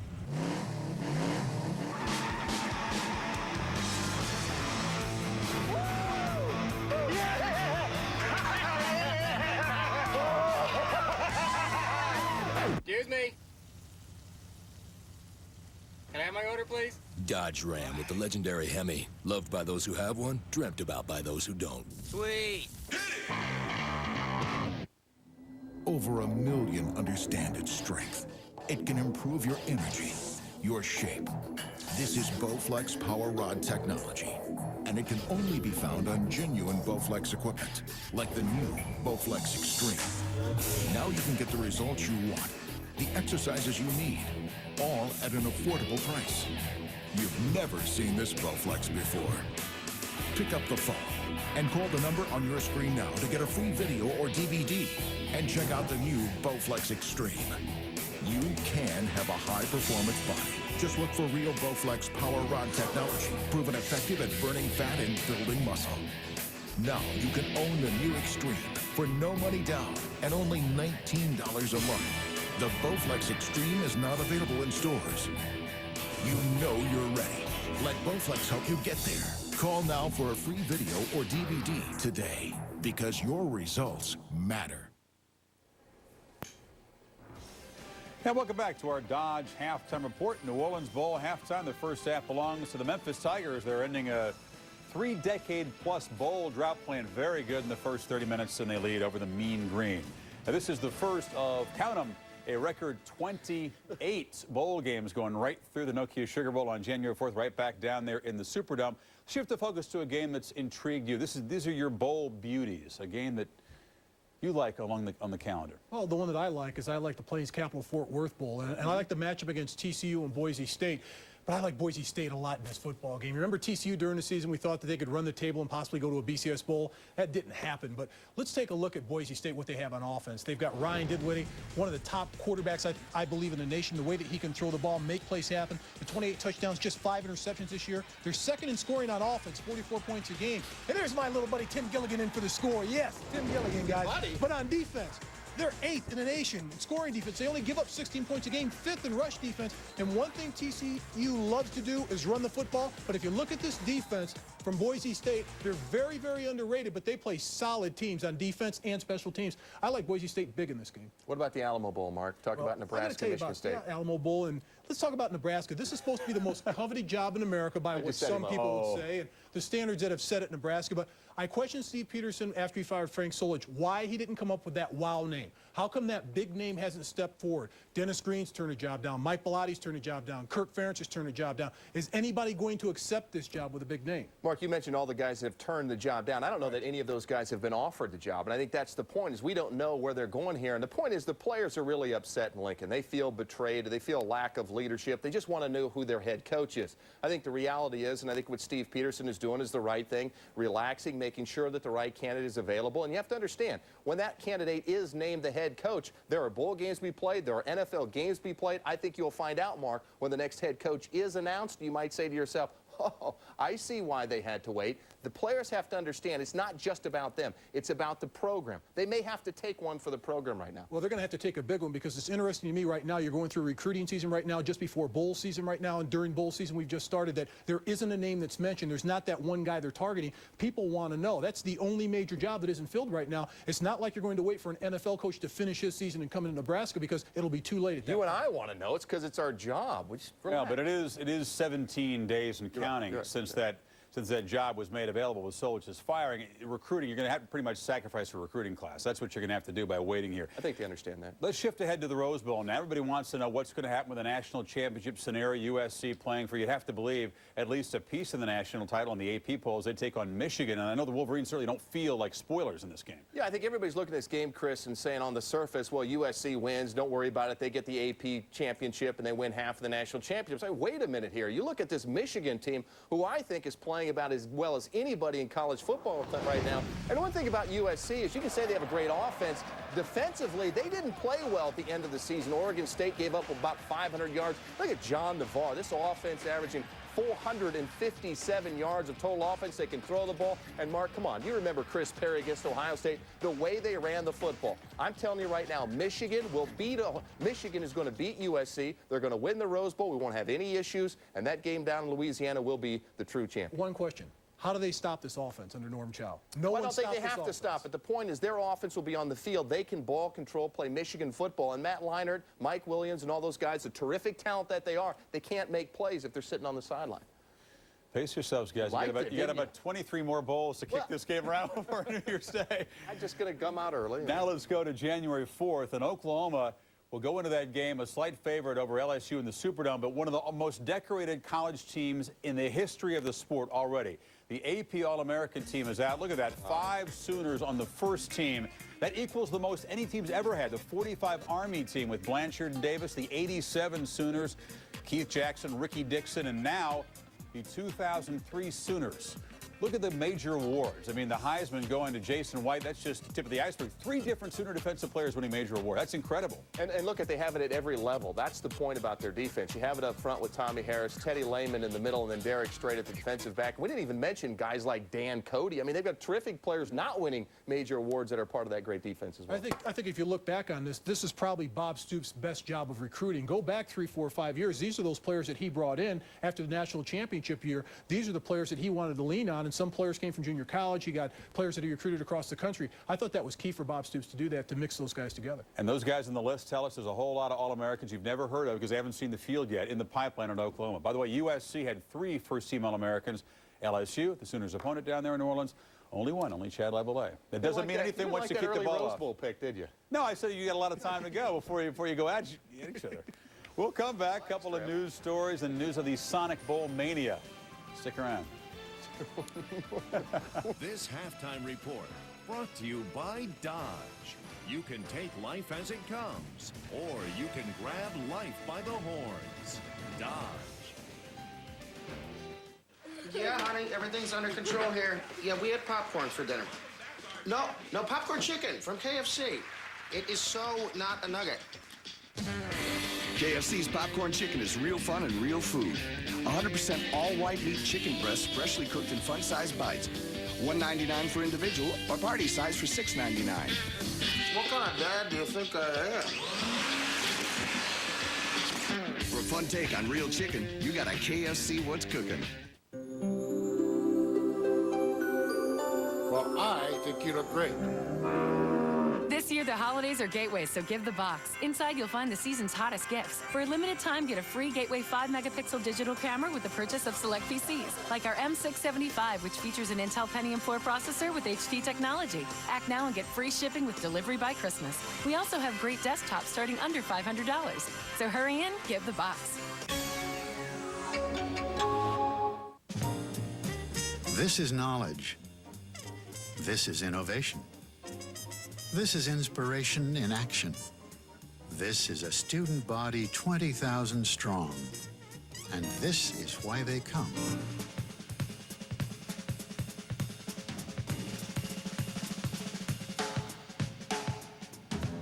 This is the leadership of tomorrow. This is the University of Memphis. It's time you expected more from an insurance company. Because at Progressive.com, you can get our price for car insurance, plus the rates of other big-name companies. And that could save you hundreds. Or if you'd rather talk to someone, give us a call anytime at 1-800-PROGRESSIVE. Call 1-800-PROGRESSIVE now or visit Progressive.com. Compare rates and buy a policy instantly. We can help you save money, even if it's not with us. You can start saving now. Call 1-800-PROGRESSIVE. Not what you'd expect from an insurance company. I didn't want to be controversial, but I just couldn't take it anymore. Like all great movements, it was based on a big idea. It was Vonage's idea. Use the power of broadband to improve phone service for everyone. Unlimited local and regional calls, plus 500 long-distance minutes, only $24.99 a month. Call waiting, free. Voicemail free. Sign up now and for a limited time, get a month free. Call 1-877-4VONAGE or visit Vonage.com/free. America needs a phone company that isn't full of itself. Vonage, the broadband phone company. We're back on the Dodge halftime report. The Sonic Bowl Mania Challenge is here. Log on to ESPN.com and sign up. Pick winners for all this year's bowl games. Track your progress throughout bowl week. You can compete against your friends as well as ESPN announcers. Go to ESPN.com and register. You're going to lose a point already for not playing tonight's game, so you get there very soon. I'm already down a point. Yeah. Well, I'm not making any more picks. I'm going to wait a couple weeks. But I like to start off slow. I like to start off slow. I mean, no more big, picks. I'm going to study first. All right, well, study and make your picks. Other news that Joe Horn's cell phone stunt pulling out of the goalpost padding on Sunday night will cost him $30,000. His agent, Ralph Vitolo, says that's the fine the NFL has levied. Vitolo is saying he will appeal that. Michael Lewis, who assisted in the retrieval of that cell phone, reportedly has also been fined $5,000 by the NFL. And news on the tragic traffic accident that claimed the life of former Chicago Blackhawk defenseman and coach Keith Magnuson. Former NHL defenseman Rob Ramage, who was the driver of that vehicle, has been charged with impaired driving causing the death. That took place in the suburbs of Toronto yesterday. Keith Magnuson was 56.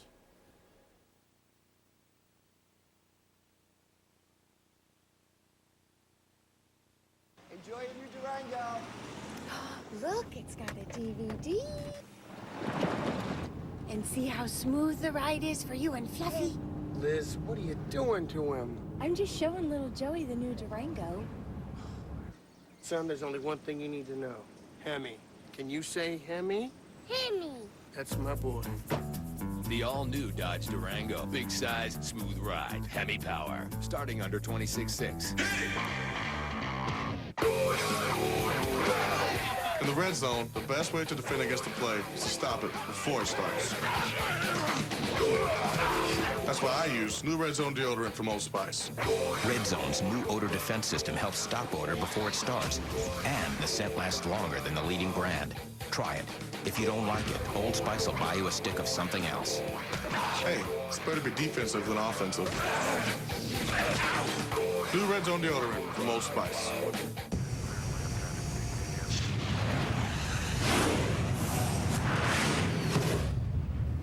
Imagine zooming to anywhere in a split second. Imagine 40 times mega zoom and lightning fast autofocus. Imagine what we can do together. The new Dimage Z1, another digital breakthrough from Konica Minolta. Back in New Orleans, what denomination would you guys guess Reverend Zombie represents? He's in the voodoo denomination. Didn't you see it right there? Which seminary would he have attended is the question. Well, it wasn't Presbyterian, Dave. Let's just put it that way. Apparently not. Okay. Memphis didn't need any voodoo. They just flat dominated North Texas in the first half. 208 total yards, and it's hard to find anything they didn't do well. But most of all, I have to say that the spreading of the ball, 7 different receivers catching the ball, wide receivers, tight ends, running back, they just spread it all over the field, and Wimprine's been unstoppable. Yeah, and just to build on that, the yards after catch, you have 62 yards, which is a big part of their offense. What North Texas has to do is they have to start winning first downs to put themselves in a position to run or pass on third down. They got to get Cobbs rolling. And they had 3 great chances at big plays and couldn't hit any of them. Wimprine hit almost everything. Yeah, he was hot, and that's the thing that coaches. He had a rough 2 games previous. He comes into this game with confidence. He's a competitor. He was challenged not only by himself, but he was challenged by the coaching staff, and he's really stepped up his game here at home. See Cobbs right there. I talked about Cobbs. He has to get going. He's at 42 yards, 12 rushes. 12 rushes for 42 yards, but 20 of them came on the one That's run. Right. That's and right. He has tripped repeatedly on this surface. Now, whether it's the fault of the surface or his shoes, or whether he's just not picking his feet up, is something we can't tell. Average is 157, best in the country. 115 below that as North Texas kicks off to begin the second half. Chris Kelly on the return. And just out across the 20. Danny Wimprine back to work. Absolutely spectacular in the first half. And let's check in down below with Heather. Dave, I just had a chance to talk to Coach Dickey. He was obviously very concerned about the 55 yards rushing in the first half. The big question, how do you fix it? Well, he said he made several major changes to his blocking scheme that he'll use in this second half. But he also said we need to continue to mix it up. We cannot rely on just Patrick Cobbs to win this game for us. Yeah, that 20-yarder early tripped when it would have been 70 and a score. That Hall missing on 2 wide open would-be touchdowns. Memphis has not missed on really anything. And another wide open receiver, Garcia again, down near the 30. He has burned them 3 times now. And this one goes 46 yards. What a brilliant way to come out to start the second half. Don't just hand it off. Get into some misdirection with the boot and see if you can get a big one down the middle. A perfect throw by Wimprine again. And really, North Texas is on the ropes here early in the third quarter. 63-yarder early. Key pass interference. And now gets them down to a 1st and 10 from 32. Candace Cole upended by Evan Cardwell. The receivers have just done a marvelous job. There you see Davis, Garcia, Avery. There are others. Pratcher made a big catch. Kelly made a touchdown catch. Even when the ball hasn't been thrown perfectly, they've made Wimprine look good, and that's what great receivers are supposed to do. This time, Darren White, who started in motion and hit inside the 25. We are told Darren Parquette will not return. The second team running back. They were already missing their starter, D'Angelo Williams, with a knee injury. And now Parquette after an early shoulder injury. So LaKendis Cole, the third teamer, their third leading rusher. And if something would happen to him, they are down to a redshirt freshman who has not touched the ball in any way, shape, or form, Brian Davis. I think Cole's done a great job of filling in. He's really running hard, knowing his opportunity. He's making the most of it. Avery went on motion, and flags and whistles. They got Butler jumping. He's a pulling guard. He wants to get out there and get in front of people. And a lot of times those guys will get excited, jump out of their stance. Dead ball, false start, offense, 5-yard penalty, remains third down. Penalties have not been a major issue. In the low 40s, about 43 yards a game in penalties for Memphis. Tommy West team reasonably disciplined, but you sure don't want to blow an opportunity like this. They were right down there 3rd and 2. Now they got 3rd and 7, and there's a big, big difference statistically in converting. Butler's daddy was my linebacker coach up at Cleveland, so you know he comes from a football family. Keith is a great linebacker for the Seattle Seahawks. Bad snap. Good hot throw, and Wimprine recovers it back at the 41. It is a huge loss, but it's not a disaster. And it could have been. Gene Frederick, number 76, a very good offensive center, normally reliable. But I mentioned that he struggled in pregame warm-ups with his gun snaps, and that one went completely berserk. Slipped in his hands. His thumb slipped off the ball, and it just went awry. Those are things that you can't predict and you cannot tolerate in the center quarterback exchange. And what they've done is to get themselves stopped, which is really fortunate for North Texas. Loss of 12 on the bad snap. Brandon Roberson will try to pin this one somewhere inside the 10-yard line. He may just do it too. Nope, doesn't get the bounce.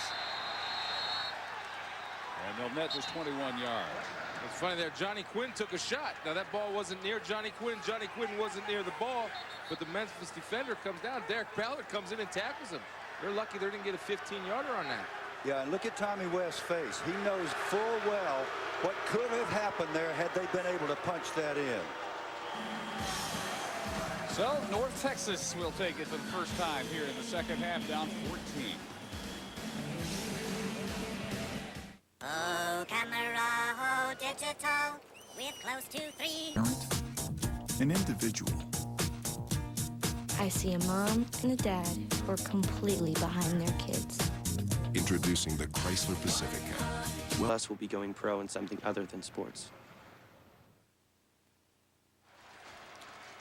Well, the Elvi have made it into the Superdome. North Texas knew coming in they had to hit every big play opportunity. They've missed at least 3, and they have tied at Andy Blunt 20 yards behind any defender, underthrown. Cobbs is ready to go 70, trips up at midfield, settles for 20. And then running this one back from 9 yards deep, Kevin Moore fumbles. Cato Mott recovered at the 8. They did hold the Tigers to a field goal there. But North Texas just 35 yards since their opening possession, and Cobbs again has absolutely nowhere to go. Well, again, it's stopping on first down. That time Taylor does a great job, and anytime you have a bursting running back, a guy that can hurt you like Cobbs, how you slow him down, make him change directions, you get penetration right there. Eric Taylor got great penetration. We talked about what they had to do. Memphis defense, they've been great tonight, 1.3 yards on first down, and when on the offensive side of the ball, they've turned into running backs after they catch the ball, make something happen.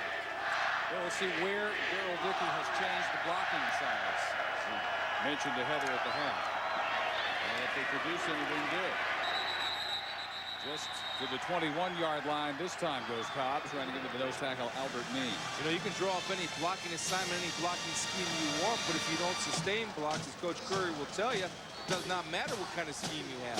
And right now, Memphis' defensive line is beating them to the punch. They're getting their hands inside and they're disengaging, where North Texas is having a problem sustaining. And the defensive coordinator, Joe Lee Dunn, said he felt they could exploit the offensive line of North Texas. And guess what? He's been right. Another 3rd and long is 1 out of 6 converting 3rd downs in North Texas offense. Hall play fake. Finally has plenty of time, going deep for Quinn and overthrows him. He had a step on O.C. Collins. Major difference in this football game has been when North Texas has a receiver that has a step, the ball's 6 yards overthrown. When Wimprine gets a shot at a deep one, he has hit them, all of them. And when he didn't throw it well, his receiver came back and got it. Hall now 3 of 8 for 31 yards. And a low snap handled nicely by Cadlebar. Gets off a decent kick, too. All Cole Hoppy has done is fair catch. He's not looking to run it now. Nope. 43 this fair catch, 36 for this punt. And the Tigers have enjoyed the advantage in field position most of the night. So 10:36 to go, 3rd quarter. Again, North Texas unable to move it. Just 87 total yards so far. They've got a lot to envy in this New Orleans Bowl. ESPN2's exclusive presentation of the 2003 New Orleans Bowl. Brought to you by the Chrysler Pacifica. Well beyond the SUV. And by Old Navy. Old Navy will hook you up for the holidays. Back inside the Superdome, Memphis up 17-3, but for North Texas per capita, it just might be home to more famous faces than any other university. Familiar alums include notable musicians like Nora Jones, Don Henley, Pat Boone, Roy Orbison. Add to that list 2 former Miss Americas, Stone Cold Steve Austin, and last but not least, our very own Dave Barnett was once a screaming eagle. Dave, was that back, what, class of 95 maybe? No, it was before that, and last and definitely least. That's one of those, what's wrong with this pictures, Helen, Heather? I'm telling you, there are much bigger names to be put on that graphic than me, Heather. You know, the other big question we get is why the Mean Green? Well, the name started in the late 60s as a moniker for the defense inspired by the team's future NFL Hall of Famer Joe Green. It then evolved into the team's nickname, and most of the sports teams have followed suit, but their mascot is still that scrappy eagle you see around here. And LaKendis Cole on the carry to the 47-yard line. And Dave, a little bit more. We had to bust your chops just a bit. The proud alum, we went way. Oh my goodness. Is that Bruce Jenner? No, that would be Dave Barnett in that butterfly collar. Our very proud colleague. Oh, look who else we have. College fan time. This would be our statistician, Kirk McCarley. So I'm joined in by total embarrassment. That last picture was the very first boy band. Oh my goodness.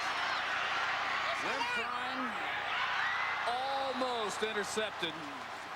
And Markeith Knowlton upset because he had a real shot at that one. And North Texas needing any kind of turnover. Well, Chris Hurd had a big sack. Knowlton had a big interception. But fortunately for North Texas, Memphis linemen were downfield.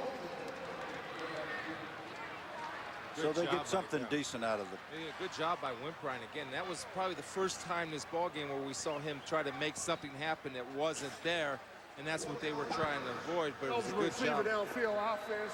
Penalty is declined. 4th down. Of using his feet. See, it was a real happy time because I finally passed the test, and we had to celebrate that. I think you should go back to the page boy.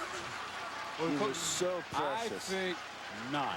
Well, Coach and I were surprised that you didn't have your own page in the media guide, Dave. I know everybody was telling me. No, I wasn't surprised. Wimprine, who quick kicked in the first half. That one bangs off Craig Jones, and he quickly jumps onto the 24. The versatility of Danny Wimprine. 29 yards. So have you had your fun now? We get back to the game. I really do want to say something about the football game. What's happened here, and it's significant for the rest of the game looking forward, is that North Texas has hung in there, and they could have been down 2 more touchdowns by now, but Memphis has shot themselves in the foot, plus North Texas, I think, is playing a little harder. Well, they are playing a little bit harder, but they have to get something going offensively. They can't keep counting on their defense to keep Danny Wimprine and the Memphis offense off the field. They've got to get something going offensively, at least the first down. And again on first down, little room finally, and Cobbs breaks this one. 15 yards. His first since that 20-yarder, near 70-yarder on their opening possession with any kind of blocking and any kind of running. Well, Dave, we went to the different blocking scheme, and what we're going to come here is we're going to counter the counter OF. The O meaning the backside guard pulling right there, and the F would be the fullback on the leading. And it's a trapping scheme instead of a zone running scheme where it gives the offensive linemen and backs a little bit better angle on blocking the defenders. And you were able. See, here's the F right there. There's the O. There you have 2 guys kicking out. And Cobbs now has space to work and time to work. Good call. Good adjustment by Daryl Dickey at halftime. All on the option. It's the second one of these they've run, and he struggles, gets about 5 yards out of it. Chris mentioned that Joe Lee Dunn, with his gambling blitzing style, does not like to face the option because that forces assignment football. When you're doing the stunting, and you can almost see it in his face, I think Chris's phrase was a headache. And it's 2nd and 5, which is another thing that you talked about, Chris. Yeah, you know, a rarity, too, is you rarely see a defensive coordinator with no headsets on the sideline. No, he doesn't wear socks either. No headset, no socks. Ramon Flanagan met Joe Lee Dunn when he was quarterback for SMU, and 8 seconds into the season, Joe Lee Dunn, Arkansas defense, dislocated Flanagan's hip when he was highly touted quarterback for SMU, and he was out for the season on the season's first play. Cobbs to the 47, 3rd and 3. Well, see, now they go back to the conventional lead draw, and again, they're not getting any push up front. The offensive line is playing high. No, but it's 3rd and 2. They had 2nd and 5. Now it's 3rd and 2.5. If they can make this first down, then they'll be having their way, even with the fact that they're a little outmanned up front.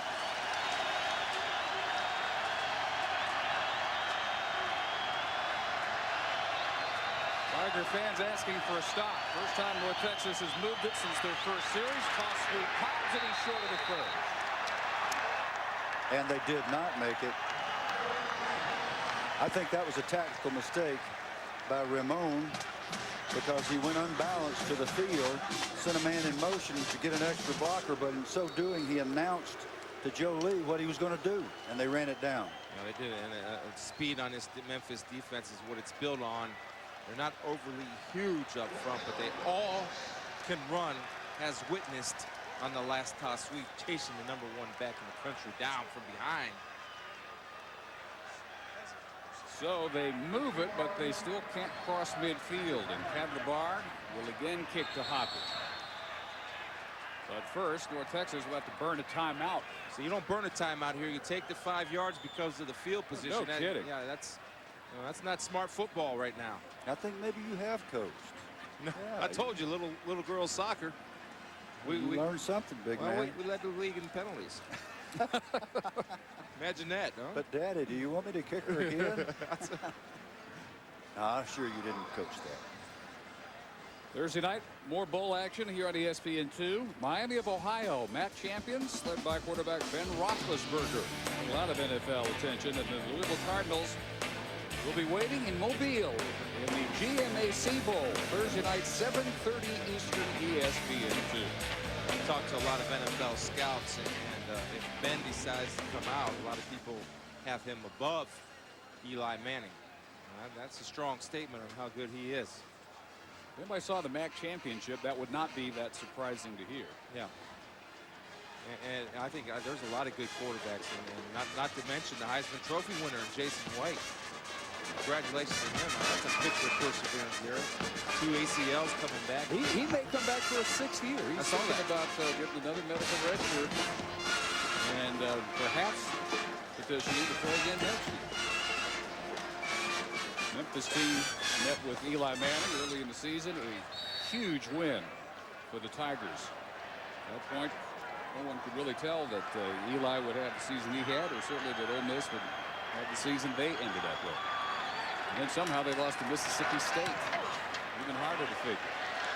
Cadlebar really booming this one and gets a perfect bounce, and it will be killed at the 6-yard line by Cody Spencer. 45 yards, about as well as you can do it. And the Tigers are back way up, but they do have a 14-point lead in this match of wits between the veteran defensive mind, Joe Lee Dunn, and the 28-year-old offensive coordinator, Ramon Flanagan. Well, North Texas has Memphis back up, and if any sign really captures the feeling for Memphis and their fans, that one does the job. Both Coach and I have been impressed with the enthusiasm of the players and the coaches and the excitement about being here. It was electric during warm-ups on the field, players and the fans. So any worries that Memphis would play as if they're just happy to be here and getting here was the whole job have really been unfounded. They're one of the more solid games of the year. Near their own goal line here, and just the third incompletion of the night by Wimprine. Yeah, you talked about what Memphis has to do to win this football game, and so far things are falling into place.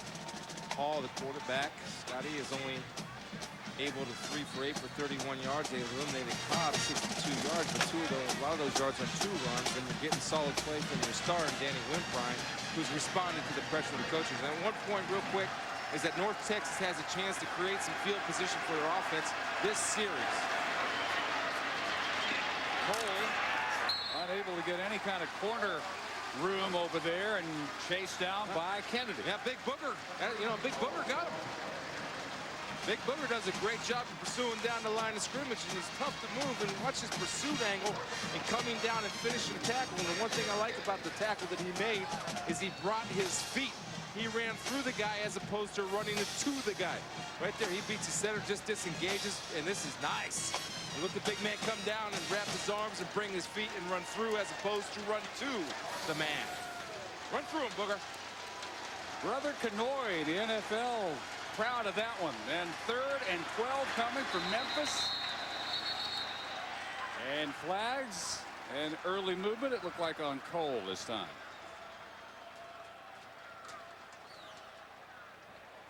Prior to the snap, we have dead ball, false start, offense. So it'll be 3rd and even more. And Brandon Kennedy, the 2-time Sun Belt Conference Player of the Year, will summarize his night here. Not a tall guy, but big and excellent with his body control. Can stay on his feet when we're seeing him at full speed. And when he goes full speed, he is a load. Take a look at him now right here to see if he can get a pass rush. He's run it on 3rd and 14. Adrian Owasson and Cody Spencer combined for that stop. And Gene Frederick took Booger for a ride right there. Now Booger might need some cab fare to get back to the huddle because he got him. Yeah, watch. Gene got mad because Booger took care of him last time. Look at Gene. Gene's going to finish the block this time, and Booger said, hey, I'm not used to that back pedal. Well, I'm no DB. Go ahead and knock him up, Booger. He got you there. You got him last time. That's it. Yeah, Booger would have felt real good if they'd have flagged him and had a first down here. Check the snap here by Frederick. Not much of a punt. Catch it. And Jonas Buckles decides to bounce in front. Got to catch that ball. Got to catch that football. You got to fair catch that. That was a line drive. I thought he had time. He had time to take that one on the one run. way or the other. Don't be shy. You take it at the 40-yard line or you take it up the field. So North Texas at the 43 of Memphis, some of the best field position they've had all night. Thursday night, ESPN with the exclusive announcement of the 2004 NFL Pro Bowl starters on a special edition of NFL Live at 7 Eastern. The NFL Live Pro Bowl selection show presented by Sears on ESPN. Field position was created by the defense. I believe it is essential that North Texas gets something out of this field position. Memphis in the blitz. Hall backs up, going for Quinn, and again overthrows an open receiver. The story for him all night long. All just 3 out of 9, 31 yards through the air. They come with a counter option look, and Hall is going to run a post, and he's going to turn it in back to the corner. There's the post, and watch a little corner out right there. And Hall threw the ball over his inside shoulder. He's got to put that out toward the sideline and let it either his man have a chance to catch the ball. You got to make a play now, baby. Come on. Make a play if you want to get in this. Not typical of him at all. He's a 59% passer, would be 6th rated in the country with 1 more attempt per game. Cobbs unable to get any kind of corner room, and he will lose back to the 46-yard line. Chased there by Wesley Smith. Coach, help me understand what's going on here now. If you're an offensive guard and you have this happening to you, watch right there, and you're able to knock 2 people off and get penetration and get 2 blockers. How does an offensive guard prevent that from happening? The offensive guard comes off low and hard under the outside peck and knocks him back. He doesn't get drilled in the backfield and take up 2 blockers. You got a speeding ticket going into those blockers, man. Answer to your question. All right. Just some more cab fare. Get me coached up, Coach. I got you. Ball is buried on 3rd and 12. Greg Harper, the linebacker. And what we just witnessed was Joe Lee Dunn, with all his years and wisdom, outsmarting the offensive brain trust of North Texas. Flag is down here. John Smith of the Big East. We have all said in dead ball unsportsmanlike on both teams. Offense and defense, 4th down. Second time we've had that, too. Well, there's some jawing going on out there, but there's a lot of thinking going on. And Ramon Flanagan's getting another education from Joe Lee. Joe Lee knew very well that that's a quarterback draw down, so he just filled every gap. You know, until and unless Scott Hall can hit open receivers, they've had 4 opportunities for big plays tonight, and Scott Hall has just over-adrenalized all of them. He's overthrown all of them. He did the same thing in the New Mexico State game. We talked to him about it yesterday. He said, look, I just got too excited. I was overthrowing the ball that day, and he's doing the same thing tonight, and that's life. Sometimes when you're in a big game, that happens. Fortunately for his team, they're still in it. Even though they didn't get anything done here, they can maintain field position. They can kick them deep again. You're right, Coach. And the other thing, once Joe Lee realizes that Scott's struggling, he gets more courageous now. He's going to start going in that Joe Lee playbook that runs pretty deep. It's in his head right there, and just going to come out and start drawing them up in the dirt. Let's try this blitz. No, I want this blitz, Coach. They're going to be drawing straws for Scott Hall pretty soon the way it's going. So finally, after the offsetting penalties, Brad Cadlebar will try to do exactly what he did last time, which is pin the Tigers inside the 10. All Hoppy has done all night is get fair catches, and this one not nearly as good. I think that's by orders. Orders to fair catch. Memphis from their 16 when we come back to New Orleans.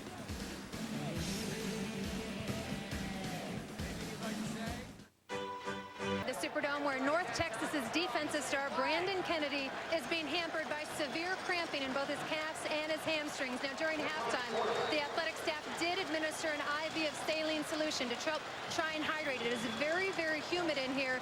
Brandon doesn't know whether or not he'll be able to make it throughout the rest of the 4th quarter, guys. Well, he's in there right now. We'll see how far he can go. Tigers at their 16. 3:46 to go 3rd quarter. Wimprine swinging it out for Avery. Receiver hampered by an NCL injury, which cost him the last 2 games of the regular season, tackled by Taylor Casey. What a great job by Taylor Casey. Came up, took on the blocker, stayed square, shed the blocker, made the play, let the pursuit come inside out. I'll tell you, I'm impressed with the overall intensity of the Green defense in the 2nd half. Yeah, they didn't panic when they gave up the big play early. They come back and responded. Well, Memphis helped them out there with some self-destructive behavior.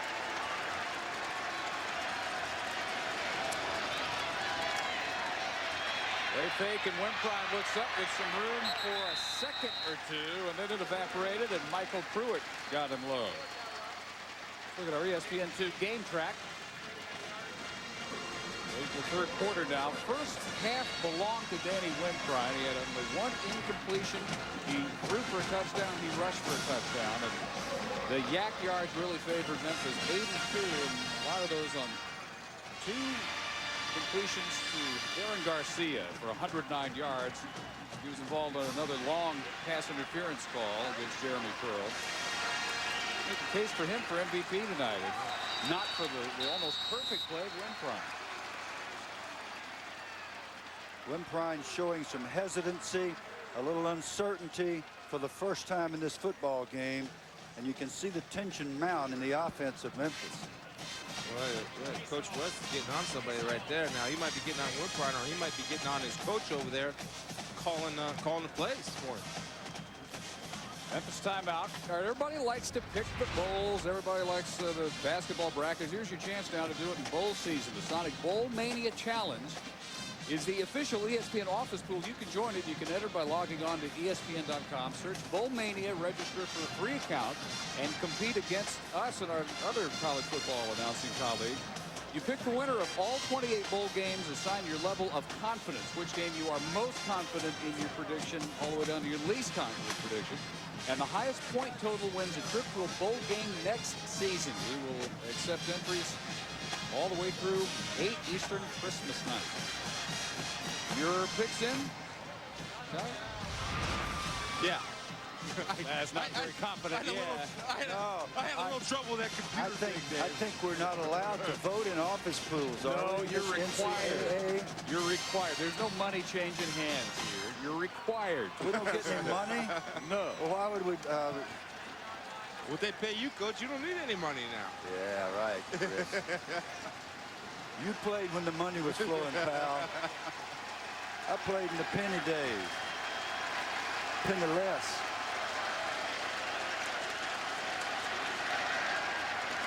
Three-man rush on Wimprine. Gunning for Avery. He almost hauled it in one-handed. I'll tell you, a guy that's played well for North Texas is Michael Pruitt. Anytime you can get pressure with a three-man rush, it's an outstanding effort coming off the corner, beating his man one-on-one. And North Texas is lucky that wasn't complete, because their linebackers 3rd and 10. You've got to read receivers and take away seam routes. That ball should have been caught. Should have been caught. Avery should have laid out, put 2 hands on the football, and brought it in. Yes, sir. But he hadn't been playing. And when you hadn't practiced and you hadn't played, that's the kind of thing that happens to you. So again, Wimprine the punt. Has a rugby rollout look to him, and furiously backpedaling to the 40 for the fair catch of Johnny Quinn. 42 on Wimprine's best punt of the night. Again, they got good field position to work with, yet they've been not able to capitalize at all, at least so far in the second half, on the field position that they've been given. Their defense has been stout. Well, you asked me a question in a break, Chris. What happened to the counter O? Yeah, we've seen it all once. Right, so we saw it once. It went for about 14 yards. We haven't seen it again. And young Ramon Flanagan, who's a sharp young coach, is going to learn to come back to stuff that's working.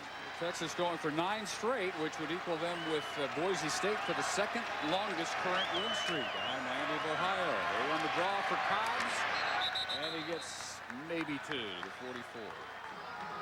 Tackled there by Eric Taylor. It's been a very frustrating night for the nation's leading rusher.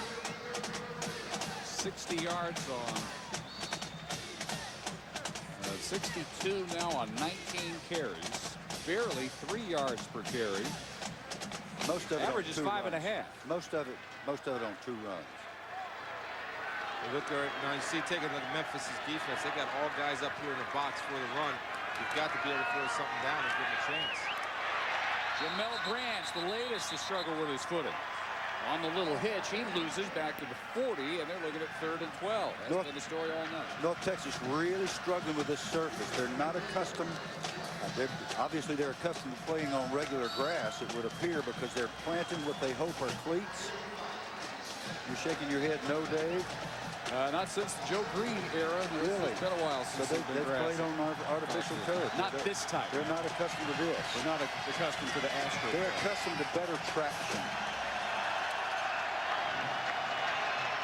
Whatever it is, it's affected both teams, which seems to have affected the Mean Green more. Hall looks up again, open, and this time he connects with Quinn to the 35. It's a good job of recognition, and Quinn is Hall's comfort level receiver. He's going to look for him. What they're going to run a 7 route or a corner route. Scotty Hall shows good composure, avoiding a rush and delivering a strike to his big play wide receiver, Johnny Quinn, who does a good job of securing the football. Nice adjustment with the hips. That's what they need to do on first down. They've got 11 people playing about 6 yards off the ball. Get over their heads and throw it. Take your shot. 25 yards. Hall had thrown for a total of 27 for the game before that one, down to the 35 of the Tigers. And after the fake to Cobbs, that one should have been intercepted right in Coop Terry's hands. Eric Taylor, number 50, is having a superb game from Memphis. Defensive end has been in the face of the quarterback. He's made plays in the running game. I'd have to say so far that Eric for Memphis and Pruitt, 93 for the other guys, North Texas. Those two guys have had the best game. Look at him keep his feet right in the quarterback's face. Doesn't let him outside. 2nd and 10. And the shotgun option. Cobbs shows that burst and is gone. Touchdown. 35 yards. He finally breaks one.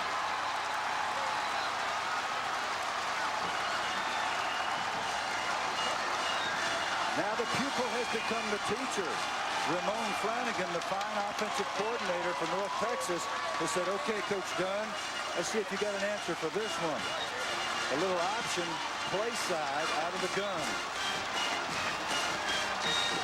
And this gritty group in green, the mean green, is right back in this football game, and they have hung on long enough to get themselves a chance to do this. As will do it to make it a 1-touchdown game, 17-10.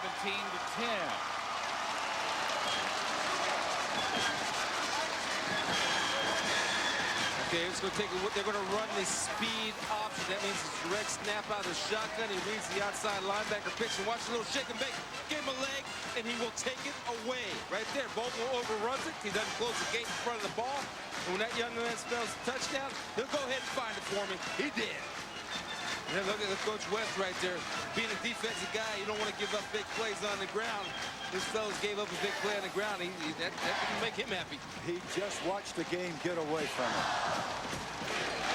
Now, the sentiment on these sides is aimed at the Doak Walker Award folks because Patrick Cobbs was not even considered for that award that goes to the best running back in the country. And their excuse was, well, he wasn't nominated before the season. What that has to do with anything, I'm very curious to know. But you got the nation's leading rusher playing 35 miles away from Dallas, where that award is headquartered. And you know, they look at character for it. Very high character guy, so there were a lot of people very upset that Cobbs was not even considered for the Doak Walker. Well, now I'm officially very upset about it too. But there are too many individual awards in football. Football's not an individual sport, but if you're going to have them, then you include the guys that can run like this. This guy's a football player. He can do it all. He breaks tackles. He doesn't get himself into bad situations. He doesn't get discouraged, keeps coming at you. Here's Kelly from the 1.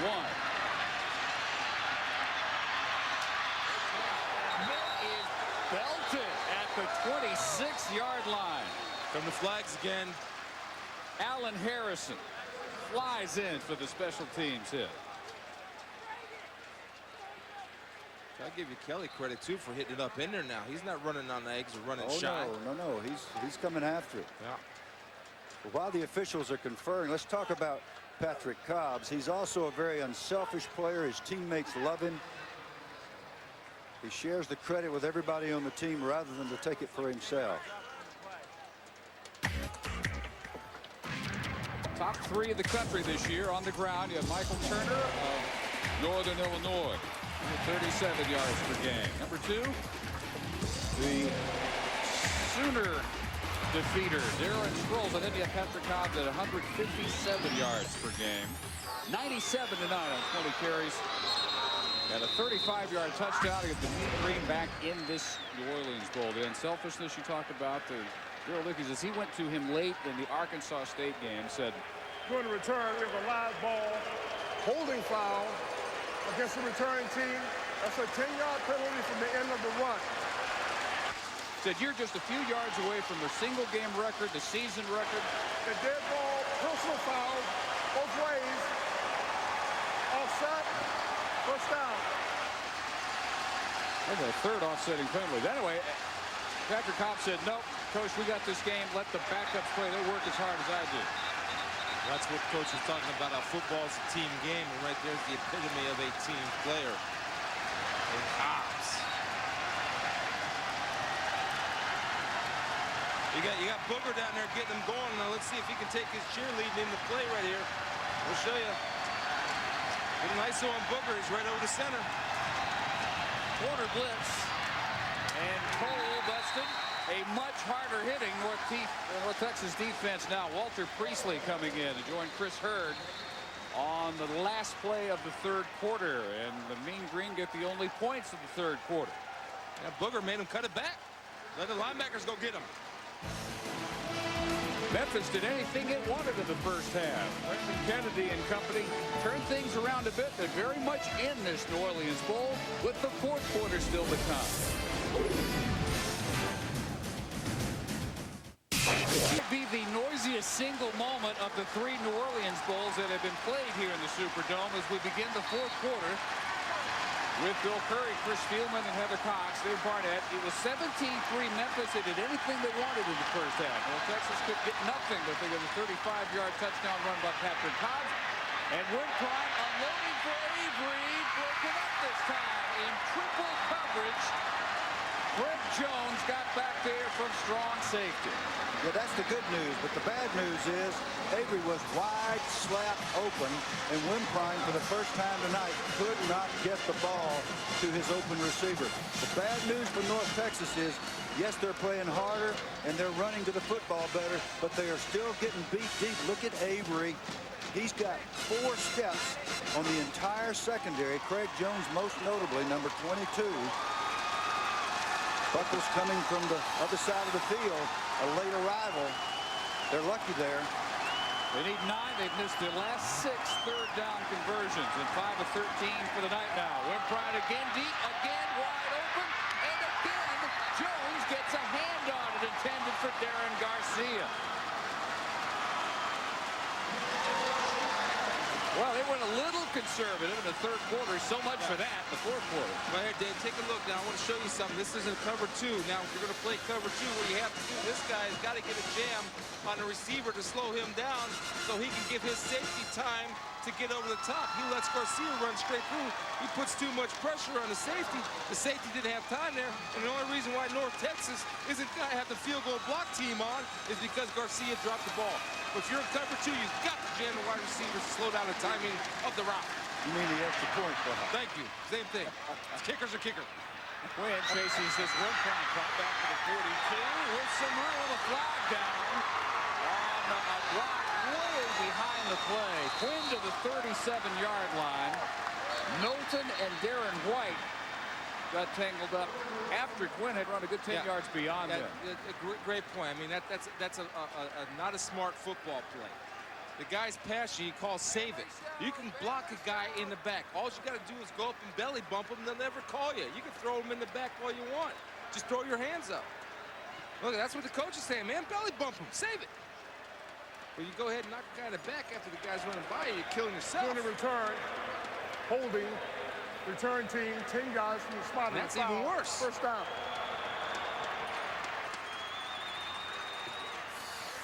You see Markeith coming right here. Quinn does a good job of getting the outside. And right there, see that right there? The tackle, man. Let him go. You don't need to hold him. You got him. You got him. Let him go. He's gone. He's off. In effect, that is about a 30-yard penalty on Markeith Knowlton, where it had absolutely no chance of helping Johnny Quinn. So Cobbs will get 9 hard-fought yards on first down. Now you get the power O play right now. This is a difference. Now, what this allows North Texas offensive linemen to do is go ahead and block with angles as opposed to blocking straight up man-to-man. Our game track, Cobbs on this 35-yard cutback. Finally, a touchdown for the nation's second leading scorer. In addition to being the top runner in the country this year, just fractions behind the nation's scoring leader, Cedric Benson of Texas. Over 100 for the night. Cobbs again with the toss, and again a flag is down way behind the play. Here goes Cobbs. O.C. Collins prevents the touchdown inside the 15, but we wait for the flag way back behind the line. It is holding North Texas, and Tori Dickey doesn't realize yet. Now she does. The 46-yard run is all for nothing. You ever think penalties are not a huge part of a football game? You can take the penalty yardage, add 76 yards to it, and in the last 4 plays, that's what North Texas has relinquished because of carelessness. During the run, holding offense, 10 yards in the previous spot, remains second down. Eric Taylor, number 50, was held, defensive end.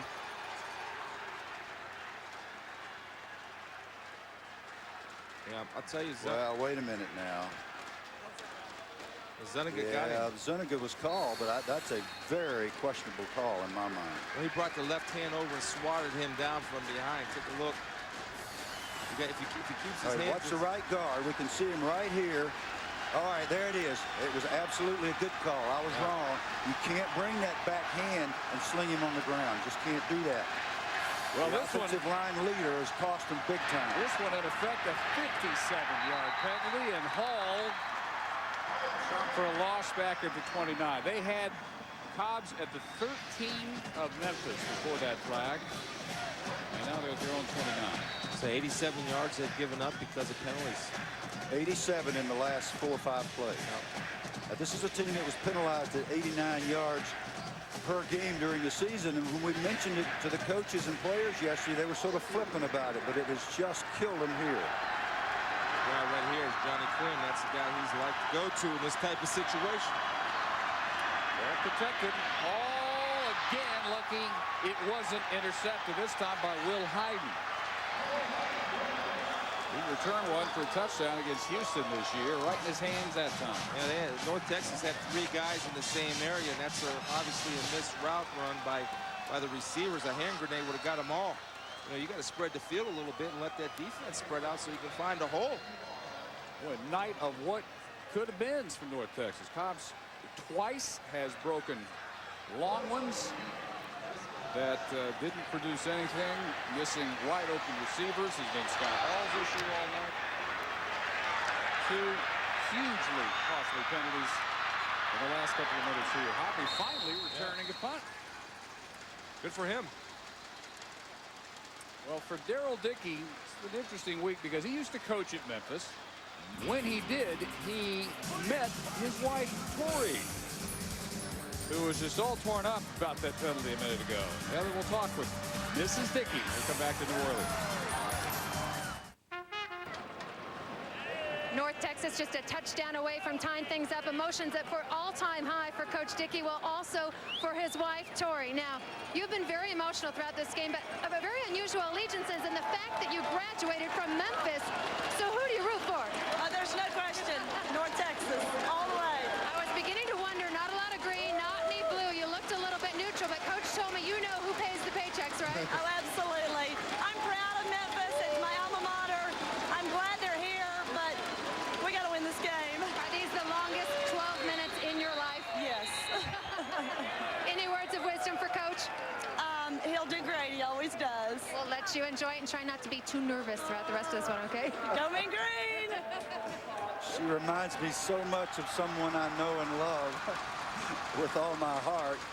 Dr. Carolyn Curry, who's sitting at home watching this, and that's exactly the way she was in the stands, and everybody around her drew strength and said, okay, Dr. Curry, you tell them, and we'll cheer with you.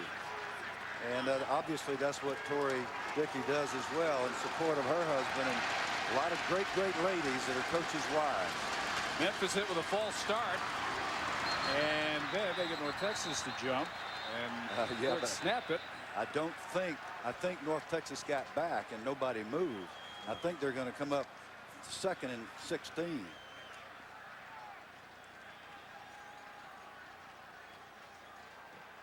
Well, Memphis has not been able to get anything going. The last 12 plays have netted -3. Offside. Defense, 5-yard penalty. Still first down. See, I think they blew that call. If I'm Danny Wimprine, what I do now, I don't take a knee, though. If I feel like I got a free play, I think you go ahead and have your receiver recognize they're offsides, maybe take a shot downfield. I think the officials missed it because, see, nobody moved on the offensive line for Memphis. If the defense draws them and is in the neutral zone, it's always on the defense. The defense moved. Nobody moved for Memphis, and they got back. But the officials were on it, and I wasn't. 4 straight 3-and-outs for Memphis. Wimprine this time wide open. Darren White, and so much for the 3-and-outs down to the 42 of the mean green and a gain of 21 yards. That's that skinny post. If you're playing that too deep coverage like North Texas was playing, and you do not jam the inside receiver, it puts too much pressure on the safety. He's caught between the proverbial rock and hard place between the outside guy and the inside guy. Doesn't have much of a chance. Well, the linebacker's got to get underneath that and prevent that throw. That's the only. He's got to get a jam on whoever it is, either it's a linebacker or corner, somebody. 4 wide, draw play, Robert Douglas. Ex-linebacker on his first carry inside the 40, gets 3. Adrian Owasam and Cody Spencer get Douglas. Just in to give McKinnis Cole a breather. And Darren Marquette sprained his right shoulder early in the game and has not been seen since the first quarter. Looking forward in this football game, what's happened is the Mean Green has come out and they have punched Memphis right in the mouth in the second half. Says, y'all want to play some tackle? We're playing tackle. Let's get it on. Conference USA's rushing leader, D'Angelo Williams, not suited up as you saw. Avery with the hitch. I mean, there's some hitting going on down there in the pit, in the secondary, out on the periphery. North Texas has waked up. You don't win 18 in a row in your league, Chris, unless you're that kind of team. Well, I think they got tired of getting punched in the face and come out the second half and say, look, what do we do best? We're physical with people, and they have taken the fight to Memphis this second half. The penalties, as mentioned many times, have killed them. Only 3 losses in those 19 games to Oklahoma, Arkansas, and Air Force. Ballard and Cole hangs on just to get blasted. Here comes the late flag, though. Going to be another penalty, a face mask, probably. Taylor Casey, Adrian Owasam, green shirts flying all over this football field, but making one mistake after another, allowing Memphis to keep drives alive. Big face mask, too. It's a nice job now. Take a look at it, but it's a nice job of Adrian Owasam pulling off his pass rush. He's just diving to reach the guy. Now, if he feels you got the mask, you got to go ahead and let it go. Being in that situation, a lot of times you don't feel like you have the mask. It happens so fast. The only time you feel like you have the mask, a piece of your fingers hanging off, then you knew you got it caught. Well, I played for a guy named Don Shula, and he preached to us every year we could be the most physical team in the league and the least penalized. And he didn't leave us any choice, and that's exactly what we did. You don't have to have these kinds of penalties and keep killing yourself. Heaven knows what the score would be in the second half had North Texas not made so many penalty mistakes. Load up that backfield again, give it to Cole. Going old school on first down from 21, which they've done a few times. It's like Woody Hayes there. Yeah. Woody Hayes' old goal line formation. Big Pete Johnson. Goal line. Well, he ran it all the time. Goal line to goal line. That's the only formation they had was a full house. Bob Ferguson was the fullback. You weren't born then. Well, the penalty, I'll just go back to the penalties one more time. That's 5 for 58 yards, which is an overwhelming amount, but it's the key times and key places in the game where they happen. Big room this time, and Cole is down to the 5-yard line, and it's first and goal Tigers, a 14-yard burst. Great job up front by Gene Frederick. Jason Matthews, Jeremy Roan, the big guys up front in the white shirts. The O-line sticking on blocks for a change.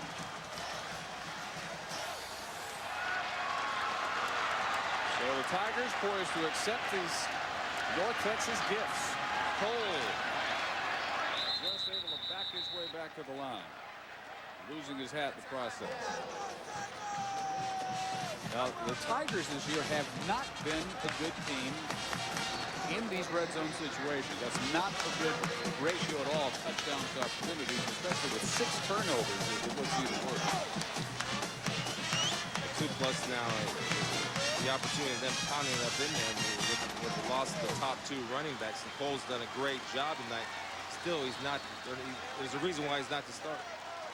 Confusion on the Memphis sideline. Coach West grabbing people to keep them from running on the field, and not a happy camper. They're down to the last timeout, but they have a chance to open back up a 2-touchdown lead.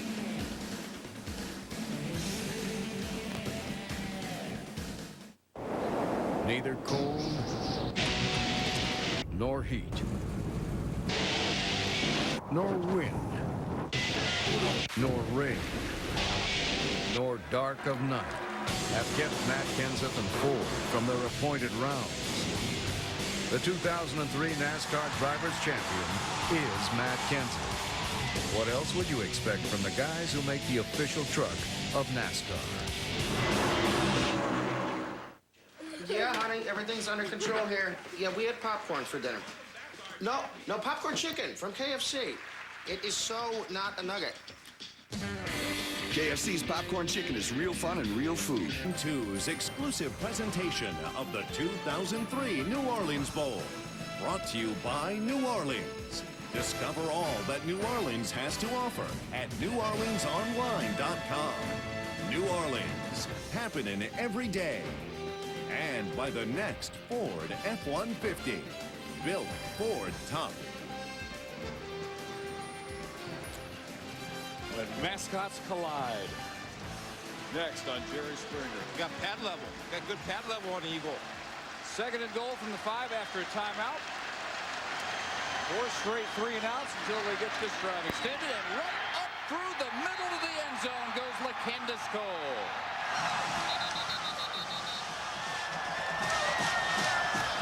The big guys in the white shirt just put the big guys in the green shirt on that drive. Knocked them back, hooked them, took it in the end zone. Old-fashioned way. No hesitation by Coles either now. We saw a little daylight, smoked it up in there. Nice. Well, he's run hard all night. Extra point by Gostkowski, and North Texas penalties put them back down 14 points as Memphis cashes it in. Their 3rd-team running back, sophomore from Memphis, LaKendis Cole, scoring for the first time. Long faces again now on the Mean Green side as they celebrate on the other side of the Superdome. Went right at Brandon Kennedy and got a touchdown by LaKendis Cole to make it 24-10. 9:08 to go.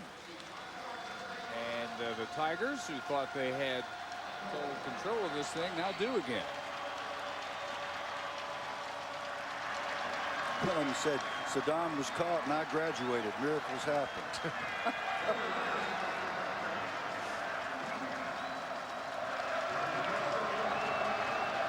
Patrick Byrne, also a backup quarterback, handles the kickoffs and has done a superb job tonight. Will Branch bringing this one out 4 yards deep. When they did that in the first half, they fumbled at their own 8. This time they get only their own 14-yard line. And how do you score against a dominating nose man? A nose man is dangerous if he penetrates in the A-gap next to the center. That's not what Brandon Kennedy does. He jumps way out here, which leaves his linebacker on an island. When you're down at the 5-yard line, you cannot jump 2 gaps. Like Coach said, he's going to come over here in the B gap. He's going to put Chris Hurd on an island one-on-one, which gives the tailback a 2-way go. See, Chris Hurd doesn't have a chance. He can stick him up all you want, but he's got a 2-way go. It's no shot. Where Brandon Kennedy is his best football player, not when he's jumping around, but when he's penetrating up the field. Not around the field, up the field. That's when he dominates. Fake the Branch in motion. Hall looks up, Blunt hangs on to this one. And down to the 41. Blunt wide open in the first half. Underthrown by a good 5 yards. This one goes 45 yards. It's a good play call by Ramon Flanagan because they took Quinn. They ran him out, ran the defensive corner out of the play. They brought Blunt all the way from the backside over there. You see Blunt lined up there. He's going to run all the way across the field. Scotty Hall just puts it where he can catch the ball right in the basket because the corner vacated the area because of Quinn running him out of the area. Nice play call, good route, and a great throw by Scotty Hall. They go to Blunt, they get results. A touchdown by every 4 catches. The junior from Bandera, Texas. All seeming to settle down, not overthrowing everybody. Reverse, Joel Nwigwe back to Hall. Avoids Scoot Terry. And overthrows Nwigwe, who started that whole circus. If they would have had it, they had Johnny Quinn right in the end zone, wide open. And not for the first time tonight. Primary receiver was Johnny Quinn. He's wide open. The problem was that Scott Hall did not have time to deliver the football. At this very moment, when Quinn's breaking open, Hall had a rusher in his face, and he had to avoid him. Coop Terry, number 37, was right up in Hall's face, and he could not get the ball thrown on a play that would have otherwise worked. Well, that is at least 4 touchdowns that might have been for North Texas. Cobbs with one tackle, and then Scott Vogel wrestles him down, or does he? Wow. Took some help from Harper. But there you've seen plays. Yeah, you've seen plays this year, most notably South Carolina and Ole Miss, when you think you got a good back tackle and you roll him over your body and he doesn't ever touch the ground, and you think the play's over, and he gets up and runs for a touchdown. That's exactly what this guy, Cobbs, is capable of. So that was a good idea to keep on tackling him until you got him down. Midway in the 4th, 4-down territory without question. 3rd and 8 here. They've gotten only 2 out of 11 third downs. All again well protected. Branch inside the 5. He's down at the 2. A great throw by Scotty Hall. I'll tell you that right now. A great job with Jamel Brandt's getting beat up like a ping pong ball inside between 2 guys, and Scotty Hall delivered the ball to a spot. Outstanding call. The great news for Scott Hall was the fact that his big guys up front did a beautiful job of pass protection. It was perfect pocket protection. Very difficult to do against the Joe Lee Dunn defense, but nonetheless, it was done. We're seeing the heart of a champion in North Texas right yes, here. You are. Not kidding. 47 yards, 1st and goal from the 2. Who else but Patrick Cobbs to get the touchdown, his 2nd of the night. And he wanted no doubt that he was in that end zone. He kept those legs pumping until he was 4 yards deep. What an answer. Champions answer point. And a good call by Coach Dickey and Ramon Flanagan. Why? Because they came back to the counter game, which Memphis has not stopped yet. It's the counter OF. It's a lead block by the fullback. You're having your backside guard come around and lead the little power man up inside for 6 points. And another chance to get within 7. Bazaldua is 43 out of 44 for the year, and it's 24-17. Well, it took him only a minute 55 to go 86 yards on 5 plays. Cobbs finished it, but the keys 2 strikes deep by Hall. It wasn't the counter OF, it was the power O. And that's when you have a lead back. Watch it. And right here's the lead back. The fullback will kick out. There's the guard leading up into the hole. And Cobbs showing some power. Great leverage. Power, and what North Texas must do right now, number 1, eliminate the stupid penalties that have kept them from at least being tied here and maybe having a touchdown lead. And number 2, they got to execute on defense. Now they've been playing defense now. They've been doing some snot bubbles. Yeah, but not the last drive. They got knocked in the back of the end zone. They got their snot bubbles on defense that last. You're right. On the score, Cobbs behind the senior, starting his 48th game. Grand Prairie, Texas, 3-time first-team All Sun Belt Conference Vic Junior. Joe Lee Dunn has a very clear message for his guy. Rush the passer. You let that guy stand there. He's on rhythm now. There it is. Rush the passer, please. Pass, rush, man. I would really appreciate it. Or work for that effect. Bring it in if y'all. Somebody got to get there. Not sure about this reasoning here. Let him start at the 31-yard line.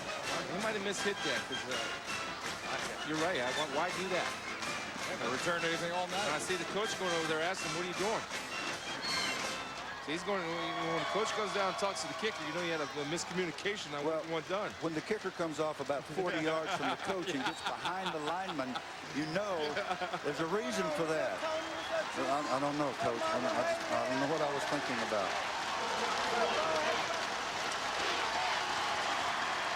So Memphis from their 32. Full house again. And Cole to not quite the 35. Give it a couple. That play will allow me to show you what I meant on the touchdown play. This time, Brandon Kennedy hits the A-gap, penetrates, gets a piece of the back, and it completely screws up the play. Got to play. This time, somebody got him on the sideline. His defensive coordinator, Kenny Evans, or somebody, and said, son, hit the A-gap, not the B. Memphis without starting receiver Chris Kelly now with a right knee injury, out for the game. This is a first down. Tight end John Doucette for 10 yards. That's a big tight end now. That's 270 pounds, and he's matched up with Chris Hurd, the linebacker. And what he does is he gets Chris Hurd on his hip. And Doucette did a nice job of accelerating out of the cut for 270 and making hands. Now, if I'm Doucette, I want to go ahead and face that big man up. I don't want him to have a leeway like that and use his big body to shield me from the ball. Danny went right to him. First option, first read, bam, through the strike. 242 yards now for Wimprine. 16 to 22, has not thrown a pick. He had 4 in the last regular season game, the loss to South Florida. And around Avery, 4 knee and all, he gets 6 out of this. Good yardage on first down, hit by Craig Jones. And I was not burn time, Bill, inside 6 minutes now. I was not a proponent of all these bowl games. When I first saw we were going to have so many bowl games, like a lot of people, I thought, well, what's the use? Well, here it is, folks. This is wonderful. These guys are playing a great football game in front of a great crowd in a community that appreciates it, and it justifies all of the bowl game thinking in my mind. Hard to tell schools that waited 32 and 42 years. Too many bowls. On the keeper, first down yardage. Wimprine to the 42 of the Mean Green. Thursday night, more bowl action here on ESPN2. The GMAC Bowl from Mobile, Alabama, 7:30 Eastern. Ben Roethlisberger and MAC champion Miami of Ohio against the Louisville Cardinals. And the quarterback Stephon LaForge. Nice little matchup with Stephon LaForge. Now, I had a chance to do Louisville. He's a dangerous football player, and Louisville's got a great offense. In fact, #1 offense in Conference USA. Good USA and MAC. That's a nice little matchup. I love that. Tigers doing what they need on this drive. Couple first downs, eating time inside 5 minutes now.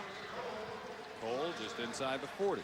We had a heck of an experience at the GMAC Bowl a year ago. Byron Leftwich's last game, Johnny L. Smith's last game at Louisville. There was a lot of drama that night. Yeah. For a whole lot of reasons. That cell phone was made popular that night, wasn't it? Cell phone was big time. Joe Horn would have been so proud of him.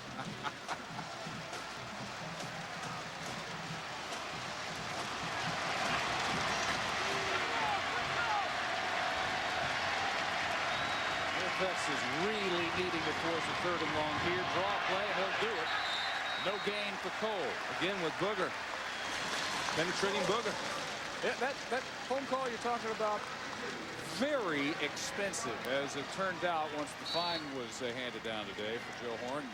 Hiding the cell phone inside that goalpost pad. Can you hear me now for 30 grand? Yeah. Indeed. Chris, if you had been in uniform that night, what would you have done with Joe Horn? I would have grabbed him and smashed the cell phone. I would have George Teague him, which George Teague did to Terrell Owens on the Star. You can't do that to those guys. And I'm disappointed the Giants didn't step up. 3rd and 8, caught Pratchett, first down, and the Tigers keep rolling on maybe a game-clinching drive. 12 yards. It's a great read by Danny Wimprine, understanding the weakness of the defense, seeing the corner playing off. You run a 5-yard hitch, all you got to do is fall forward for 3. You got the first down. But look at the read right away, no hesitation, and bam, on target. Pratchett doesn't have to work for the ball. He catches the ball and immediately goes from the catch to the run transition in a heartbeat. Nice. First game of the bowl season's been a good one. Inside 3.5 minutes into the New Orleans Bowl. Won by North Texas last year. They trailed by as many as 14 tonight. Desperately trying to get the ball back here as Cole meets Kennedy. And Evan Cardwell head on. North Texas, 2 timeouts remaining. Memphis has only 1, and the next snap will happen with less than 3 minutes to go. Nice adjustment by Kenny Evans and the defensive staff of the Mean Green with their star player. Brandon Kennedy is playing good football now. He's either stuffing the center straight back or he's taking the A gap on either side, and he's really unblockable. That one for no gain. 2 tight ends, 1 tight end, beg your pardon, in motion. Out of the eye, Cole. 2 to 25, 3rd and 7 coming. And North Texas will use that next to last time out here with 2:36 to go. Coming right at Booker Kennedy with mixed results tonight. Only result that matters right now is Memphis leading by 7 late. 64 teams, 1 celebrate. And he can do very well. If they can get the ball to him that low in the... Always action on Bourbon Street. Even this week in the New Orleans Bowl, there will be a couple of weeks the Nokia Sugar Bowl inside the BCS Championship. Right back here in the Superdome. That's what they're playing for tonight. And Memphis is looking at a 3rd and 7 with 2:36 to go. They just North Texas use its next to last time out. And if they get this first down, it is awfully hard, even for the most optimistic of the Mean Green, to figure how they're going to pull out a miracle here. Keeping it on the ground with Cole sweeping, no gain. And the last time out here with 2:29 on the clock. And a big-time play by Taylor Casey, number 4. And these linebackers have been all over the field, as we have been led to believe that they would be. We got Hurd, Spencer, and Casey for 8 tackles, and 5 tackles respectively. Taylor Casey does, Taylor Casey, yep. Does a nice job. And I'll tell you what, if you're a linebacker, you got a little wide receiver on you, better defeat the block to make the tackle, or you need a new can of linebackers. They come in a can? And some of us do. In what position did you play, Chris? I'm a can of linebacker. But you get a wide receiver that can handle you, then you're in trouble. That was a nice job of using his hands. And looked like White to me didn't want any part of that contact now. He came a little shy. Don't be shy. 42-yard field goal coming Thursday night. ESPN with the exclusive announcement of the 2004 NFL Pro Bowl starters. Special edition of the NFL Live Pro Bowl Selection Show presented by Sears, 7 Eastern Thursday on ESPN. I got to tell my Joe Green Pro Bowl story. Joe Green was supposedly such a nice guy off the field, and he beat you to death on Sunday afternoon. So when we went to the Pro Bowl, I told Carolyn, we're going to go to this luncheon. I want you to sit with that guy over there. She went and sat and had lunch with Joe Green. The rest of my career, every time we played the Steelers, Joe would come out and say, well, how's Carolyn? How's she doing? He never kicked me. He didn't hurt me. He didn't break my neck or anything. You over-merit, Coach. You over-merit. It worked. I still couldn't block him, though. Wiskowski's longest has been 45. This one for a 10-point lead, 42. And he has got it nailed. I'll tell you, that's a great job of kicking and being the pitcher. He threw one right down the middle. He did it with that right leg, though. That was a nice, good execution of the mechanics of the field goal. Good snap, good hold, and he drilled it. You know who the special teams coach is? Depends now if they're playing well. Yeah, well, Tommy's still looking at his watch to see if that thing got off in 1.2.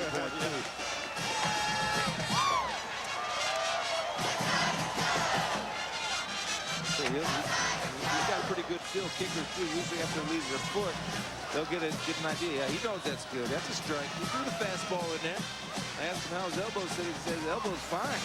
He's getting ready for that pitching season. It was a good kick. Good solid kick under pressure. It really was, and it makes North Texas' job extremely difficult. Now they need 2 scores.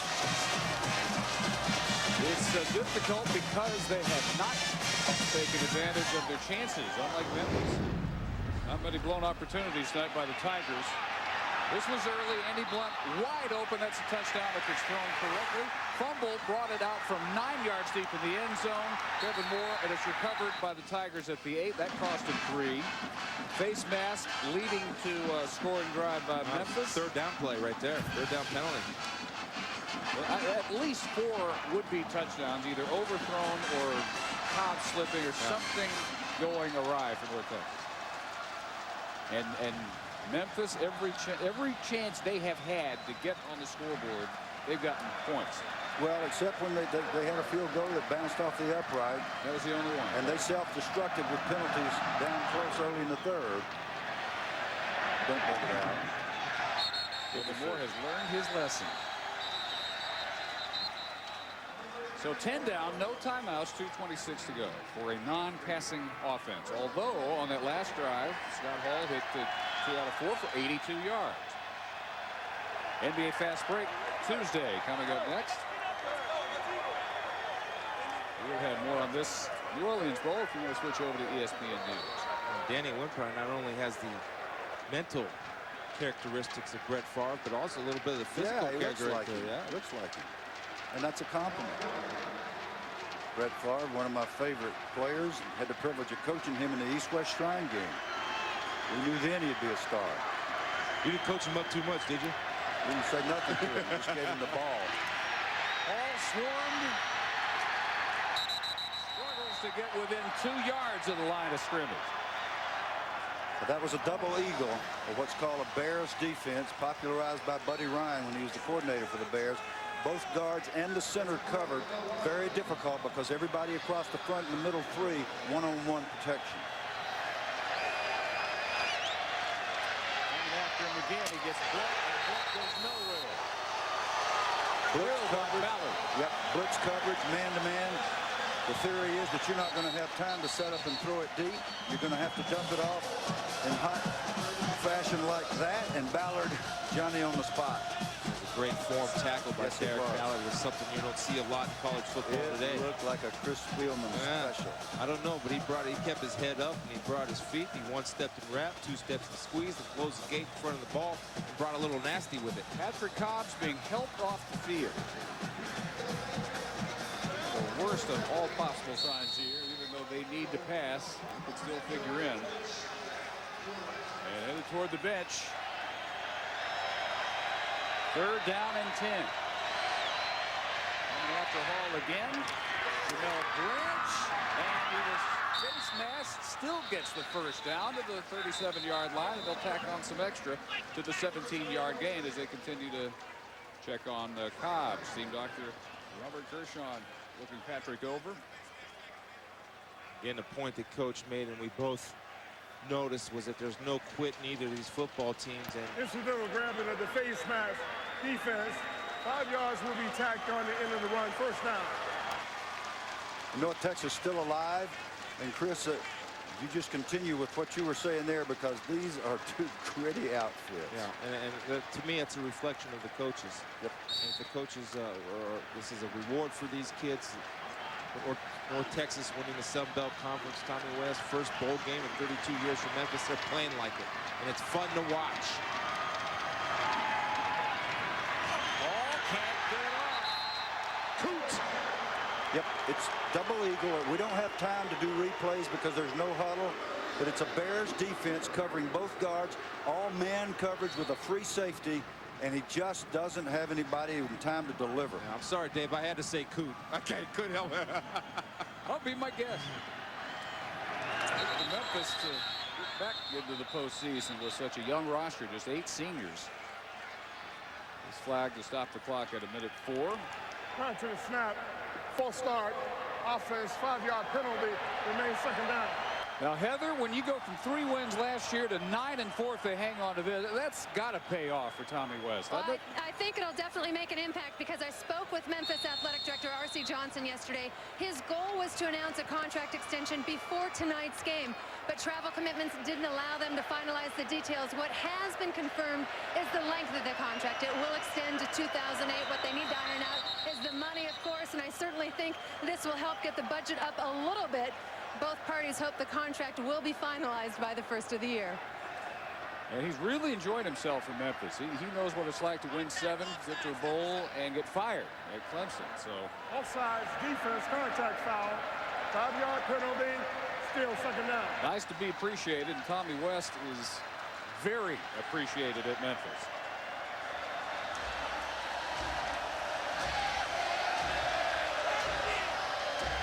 And our Capital One players of the game, pretty obvious. Danny Wimprine for the Tigers throws for 254.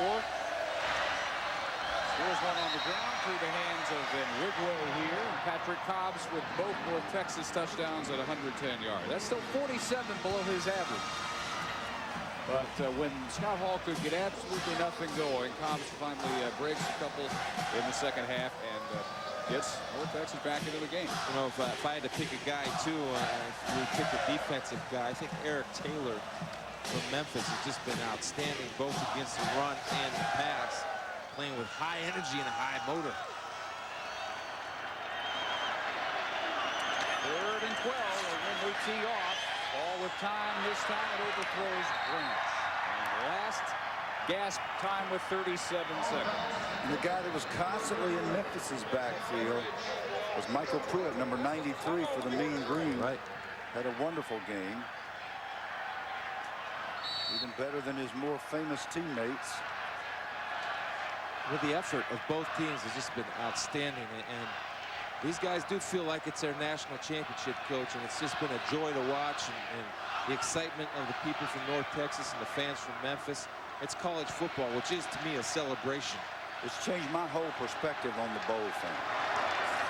4th and 12 for Hall, and the gun is hit as he tries to get rid of it. That will do it. Coop with a little speed rush off the corner there. Again, Joe Lee using one of his linebackers, putting him as a defensive end. It's off to the races. It's a race to the quarterback. See ball, get ball. Too many bowls, not when you look at that. Yeah, that's right. That's awesome. What a great, I think, Coach, you've been in that position. That's got to be just an awesome feeling. It is. It got stuff sliming all down in your britches. It's freezing cold, and you're thinking, good gosh, I've got to get out of these clothes. That's mainly what you're thinking. Now, you're also proud of the guys, and you do. It's a great moment. You don't think about anything except all those months together with the hard-working youngsters. Danny Wimprine, the New Orleans Bowl MVP. Memphis, after a 32-year postseason absence. And after a 3-win 2002 season, goes 9-4, and they win the 2003 New Orleans Bowl.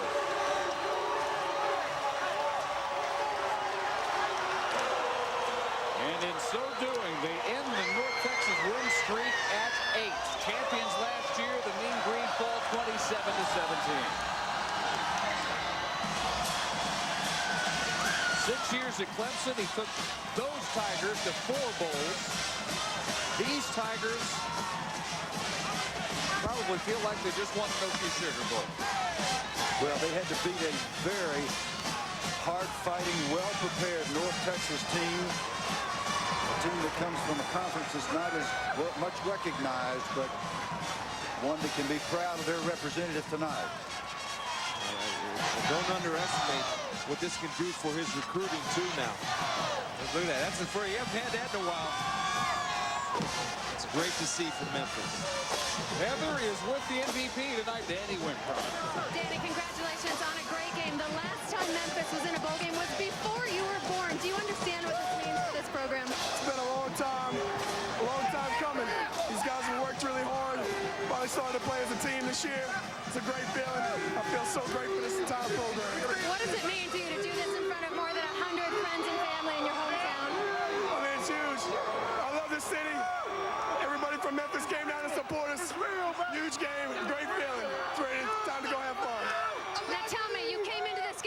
top running back. You lost your second running back. Was there ever any doubt you guys could get this done?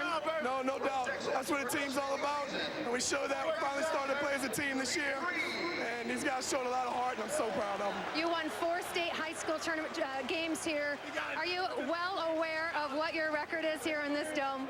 I think about 9-2 now, something like that. Feels really good. I'm proud of all these guys. Congratulations, Danny, on a great game. Coach, wonderful performance. I just asked Danny about what this means historically for this program. You've got to have a broader perspective on it. What does it mean for you? Well, what it means is that we came down here without our back, then we got our other back hurt, and these kids found a way. So, you know, we got a character, a bunch of young people. We're proud of them. But this program is fixing to take off. I don't mind saying that. I mean, I think we've really just scratched the surface. It's been a long time since you've had a Gatorade bath. Feeling pretty good down here? Yeah, I like it. Coach, you've been at Clemson. You've been in some big-time bowl games. Where does this win rank for you? As good as any of them. It really does, because especially with all the things that happened. Getting the people hurt. Danny was banged up in the game in the second half. So, I mean, it's as good as it gets. Huge coaching change in the offseason with Joe Lee Dunn coming in as your defensive coordinator. The ability to stop the nation's best runner in Patrick Cobbs. What did your defense do? Well, Joe Lee's a great football coach. He's run his system. He's tremendous. I said he was the best signee that I had last year. And, boy, I'm glad he's on our side. Tommy West, enjoy the victory. Congratulations on a huge win for Memphis. Thank you. Thanks.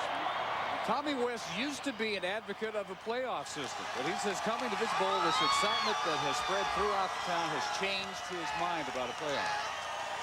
Well, I have never thought that a playoff made any sense because nobody's ever shown me a playoff system that benefits the players. I've always thought about the players since I was one of them for so much of my life. And when you consider that you would have to virtually dismantle, and you really would lose credibility for these kinds of bowls if you had a playoff system, that's just another reason to keep what we got. As flawed as it is, we can tweak it and we can get it a little better, but this doesn't get any better than this in the sport of football. I'm a proponent of a playoff system, but without eliminating what we're seeing and witnessing tonight, just the excitement of Memphis football being back, and Coach West coming out and making a rather bold statement, saying this is going to have our program take off. In fact, it's fixing to take off. But I think, I don't speak Southern, but does fixing mean it's ready to go? Yeah, you got it. Okay, yeah. Okay.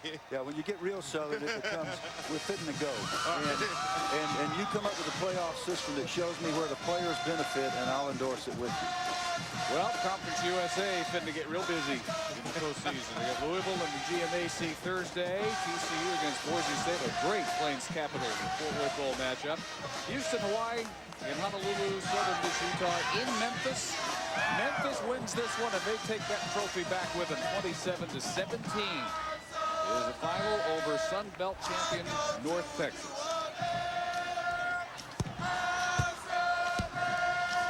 A whole different perspective when you come from a program where just success isn't quite enough at Clemson. Maybe they've learned some things this past couple of years' experience with Tommy Bowden, to a program that is starved for success, and Tommy West has given them a taste of it.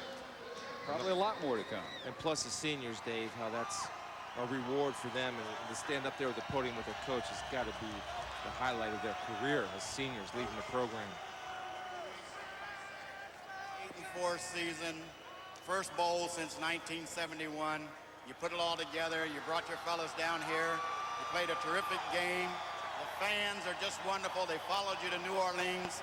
Congratulations, and I want to present you the championship so again, trophy. Congratulations to the Tigers winners coming up next year on ESPN2.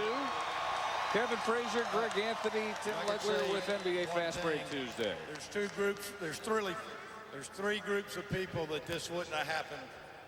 Number one's our coaches. We got a great coaching staff. Number two is this great bunch of players right here. And number three is you.